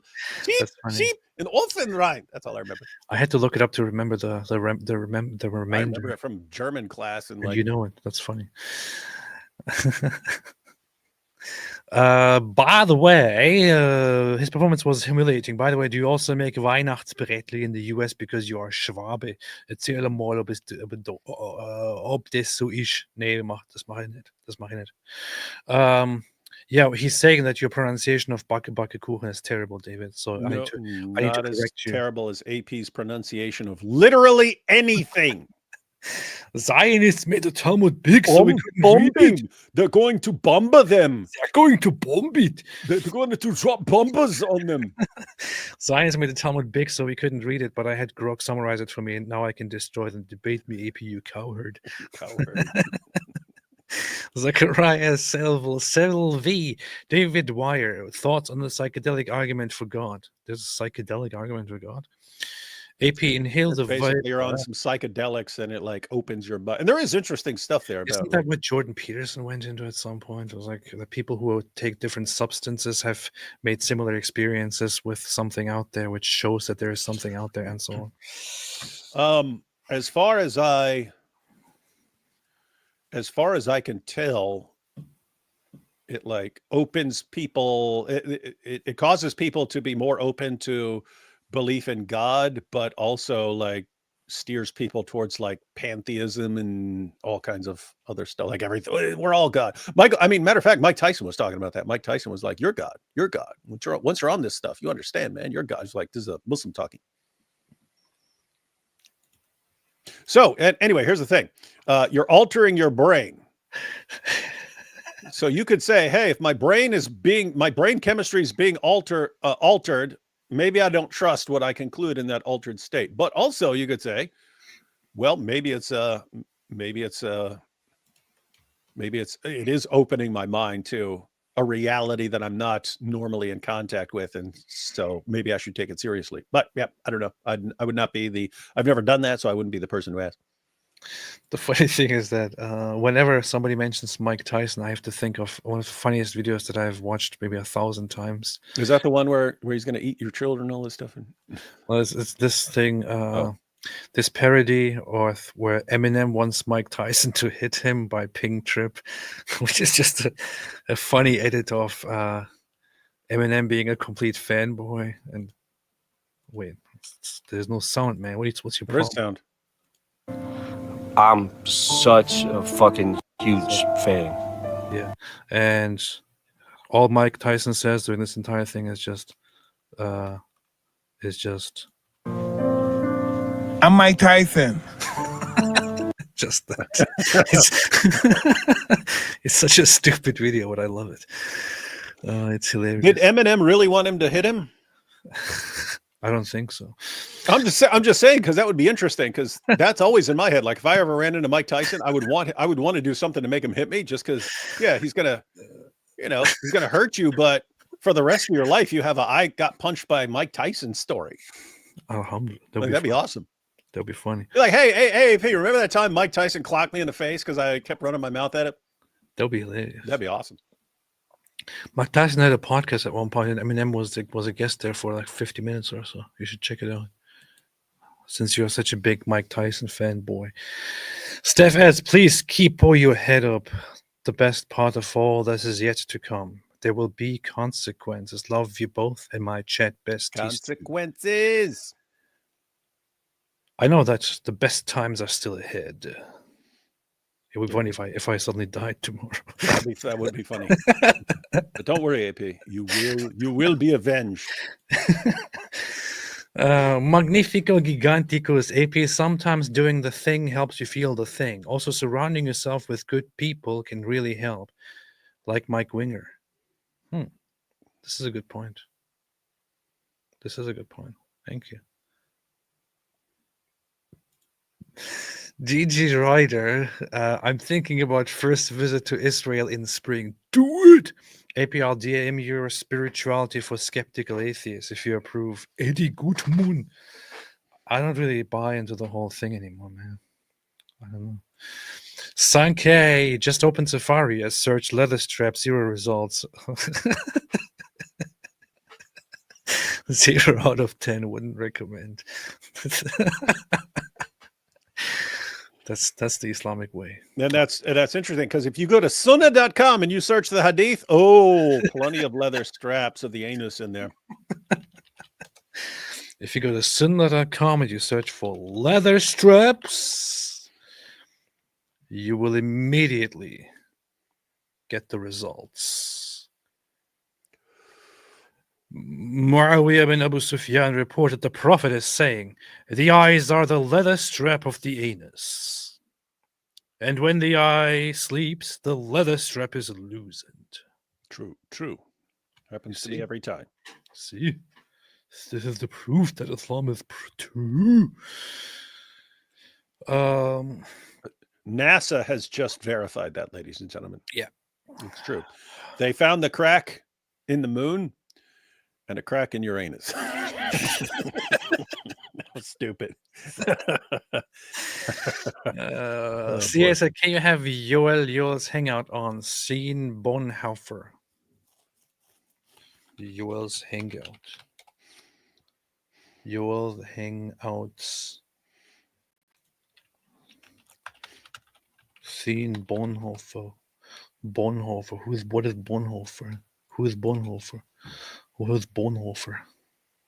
I haven't. I haven't. But yes, I'll check it out. Thank you, CA. Victor G, guys, I have a trophy Quran from South Lebanon. Would you like to have it to do with it whatever you like? I would say you should put it up on your wall for target practice. That would be cool to have a. I mean, it'd be cooler to have a Quran from Hamas, but if that's a Hezbollah Quran, that's pretty Hezbollah. cool. All right, so it won't work for me. I live in Canada. Really? Why does it not work for you? Interesting. Gotta check that out. Victoria Knox says, Dominican, I'm not honored by your map, AP. I'm not honored by your map. Why did I not include the Dominicans? No, you didn't. Isn't that supposed to be a good thing? Because you are then not part of Israel's great plan to take the whole world. I don't know. Or do you want to be part of Greater Israel? I don't know. Drew Traver, David Wire. Have you noticed the Billy Carson of forbidden knowledge debate with historian Wes Hoof is juicy in apologetics lawsuits? David, did you know about this? No, we mentioned earlier that there's something going on. I'm not familiar with Billy Carson. Am going to have to check it out just because there's a reason everyone's on this subject right now. So I'm going to have to check it out. There's no reason. There's a reason. No. There's a reason. There's literally no For reason. the sunshine sky, and there's a reason why I'm feeling so high. Must be the season. David Wood, one of the guys in Billy Carson West of debate, is really even wild. married to a Muslim woman, and they went to church for counseling. I'd like this covered by an apologetics guy, but it's up to you, said Drew. Wait a second. Daily Wire, one of the guys in the Billy Carson and Wes Huff debate is even married to a Muslim woman, and they went to church for counseling. I'd like this covered by an apologetics guy, but it's up to you. I don't know what I'd be covering there. An apologetics guy. The sky is apologetic. David Wingers was on IP stream. What will you do? I mean, who's David Winger? You know, just because if I say Mike Winger is blacklisted for being a terrible, terrible person and so on, and someone else has him on, well, you have to figure out why. Is it to expose him? Or is it because that's his new best buddy? If it's his new best buddy, then there's going to have to be repercussions, and IP will have to get blacklisted as well. But if it's just to ultimately expose him, then that would be okay. Caleb Worku, AP, what is most famous boy name in UK now? It is, of course, Mohammed. What could go wrong? Bull Runner, you're depressed because bad company corrupts. I know it's because of David Wood. Yeah. Good point. Jack Ray says, if all AP care about were money, where's that GoFundMe PC build? That's true. I have to prove that I'm all about money. So I'll set up a GoFundMe later today. Yeah, you always say that you're going to do stuff, then you don't do it. But you need to do that now because it's Christmas time. People will gladly chip in for an awesome Christmas computer so your live stream stops sucking as much. I'm Belina said, does great Snacklink does great funny edits. My client Turkey kills me every time. Also did an AI video of Jay Peterson months ago who got viral. Whoa, that's based. That's based. That's based. Last Christmas, I asked for a laptop. So, David, anything else? Yep. Just the regular based stuff. Really, that's pretty based, man. Oh, I'll be on for everyone tomorrow. I'll be on Marlon's channel, The Gospel Truth, with God Logic, answering the question, what is the Injil, and challenging Muslims to explain it for us. I suspect they won't be able to explain it because there is no coherent way to explain it that does not destroy Islam. Injil. Hey, you know what's funny? Earlier you said Jews are funny. It was a really messed up racist thing to say. What? You know what's funny? What? Do you or do you not? No. I have no idea. I've not studied comedy sufficiently to know what is funny. Okay, good. So I earlier asked ChatGPT to write me a song critical of the Quran. Mm-hmm. And it did. And then I thought, this is really messed up. So I'll just ask it to write another one without taking any of my biases into consideration. And it did that again. So I thought that's kind of funny. But there are some parts of it that I find hilarious. Are you going to play this or not? Yes, I'm going to play it now. Here we go, ladies and gentlemen. The debut of AP's new rap song about the Quran. The rap song about the Quran, the rap song. The rap song is coming about the Quran. It's going to be a bass rap song, a big rap song. It's going to be a rap song. Just listen to this rap song. Yo, let's... Wait. Okay, let me put the text on the screen here. Alhamdulillah. This is ChatGPT wrote this, all of it. I didn't touch a single thing. There's just one part that I found very funny, which was here. Turn the other cheek. Oh, wait, wrong book. Here at Slay the Pagans, the laws are strict. Peace when weak, but when you're strong, sword over olive, the theme prolongs. It's so funny that this is literally Chat. I can show you. I can prove that this is not me at all. ChatGPT itself wrote these lines. It's like, look, here's what I did. I went to ChatGPT and said, write a rap song about the Quran, make it the best song ever written, honest, witty, intelligent, intricate, with multisyllable rhymes and brilliant structure, lines containing brilliant wordplay and amazing rhyme scheme across lines, freely include lots of information and references relevant, use them wisely and with force, have a good variety of critical topics to address, use the lines accordingly. It should have a fascinating flow, should be very harsh, sharp, very critical, questioning, including ounces of sarcastic, witty mockery. Ounces? Literally ounces? But I didn't give it a single topic. Notice I didn't give it a single topic. And then it wrote me a rap song. And then, just to prove to everyone that I didn't influence a bit of this, I also asked it a follow-up question and said, when you wrote this, did you take any custom settings and personal memories into consideration, or were they turned off? It said, when I wrote this, no custom settings or personal memories were taken into consideration, as memory is off. Each response is based solely on the information and context provided in this conversation. Let me know if you'd like further adjustments or additional details. And as you can see, the conversation starts right here with me just saying this. So this is completely written by ChatGPT itself without me adding anything at all. So you're going to play it or not? And I turned it into a song. So let me play it. Alhamdulillah. Dissect the script, see what's hidden. Yo, let's dissect the script, see what's hidden in text. A billion profess, but I'm hitting it next. Layers on layers, claims divine or complex. God speaks clear, yet the book's still perplexed. The surah scattered, chapters lacking a theme. Claims eternal, yet stitched like a seam. Abrogation rules, how divine can it seem? When newer verses cancel the prophet's dream. Said it's timeless, but the science outdated. Flat earth whispers, they quietly debated. 7 heavens stacked like domes, outdated. Knowledge divine or myth inflated. They got that from me. Word claimed in command, but why does clarity slip through its hand? If truth is eternal and perfectly planned, why does it stumble when logic demands? Miraculous math, yet the count don't tally. Hell for doubters, yet a merciful finale. Jinn unseen like spirits in an alley. Faith needs fear, and the fires rally. Fossil claims, embryos and clay. Guess Aristotle whispered truths back in the day. Mountain stakes, earth don't sway. Plate tectonic said that's not how they lay. Arabic eloquence, sure it's renowned, but Shakespeare's quill would wear that crown. If style's the proof of God's renown, then Homer's Iliad shakes the ground. Turn the other cheek, oh wait, wrong book. Here enslaved pagans, the laws are shook.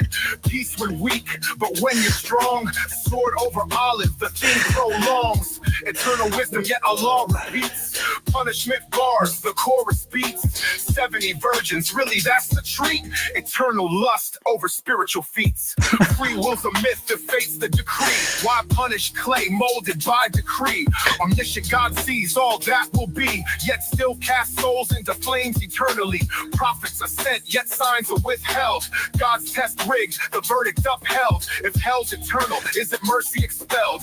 Infinite wrath, the equation's derailed. Wars for faith, blood spilled in his name. Infinite good seeks finite shame. Perfect justice sounds morally lame when finite acts earn infinite flame.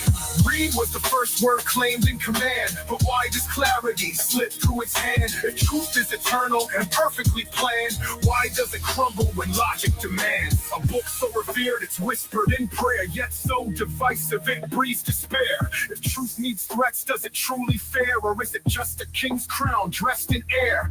God are the minds of men who spun the lore. Question the book and question it more. The search for truth is an open door. Faith that fears doubt can't settle the score.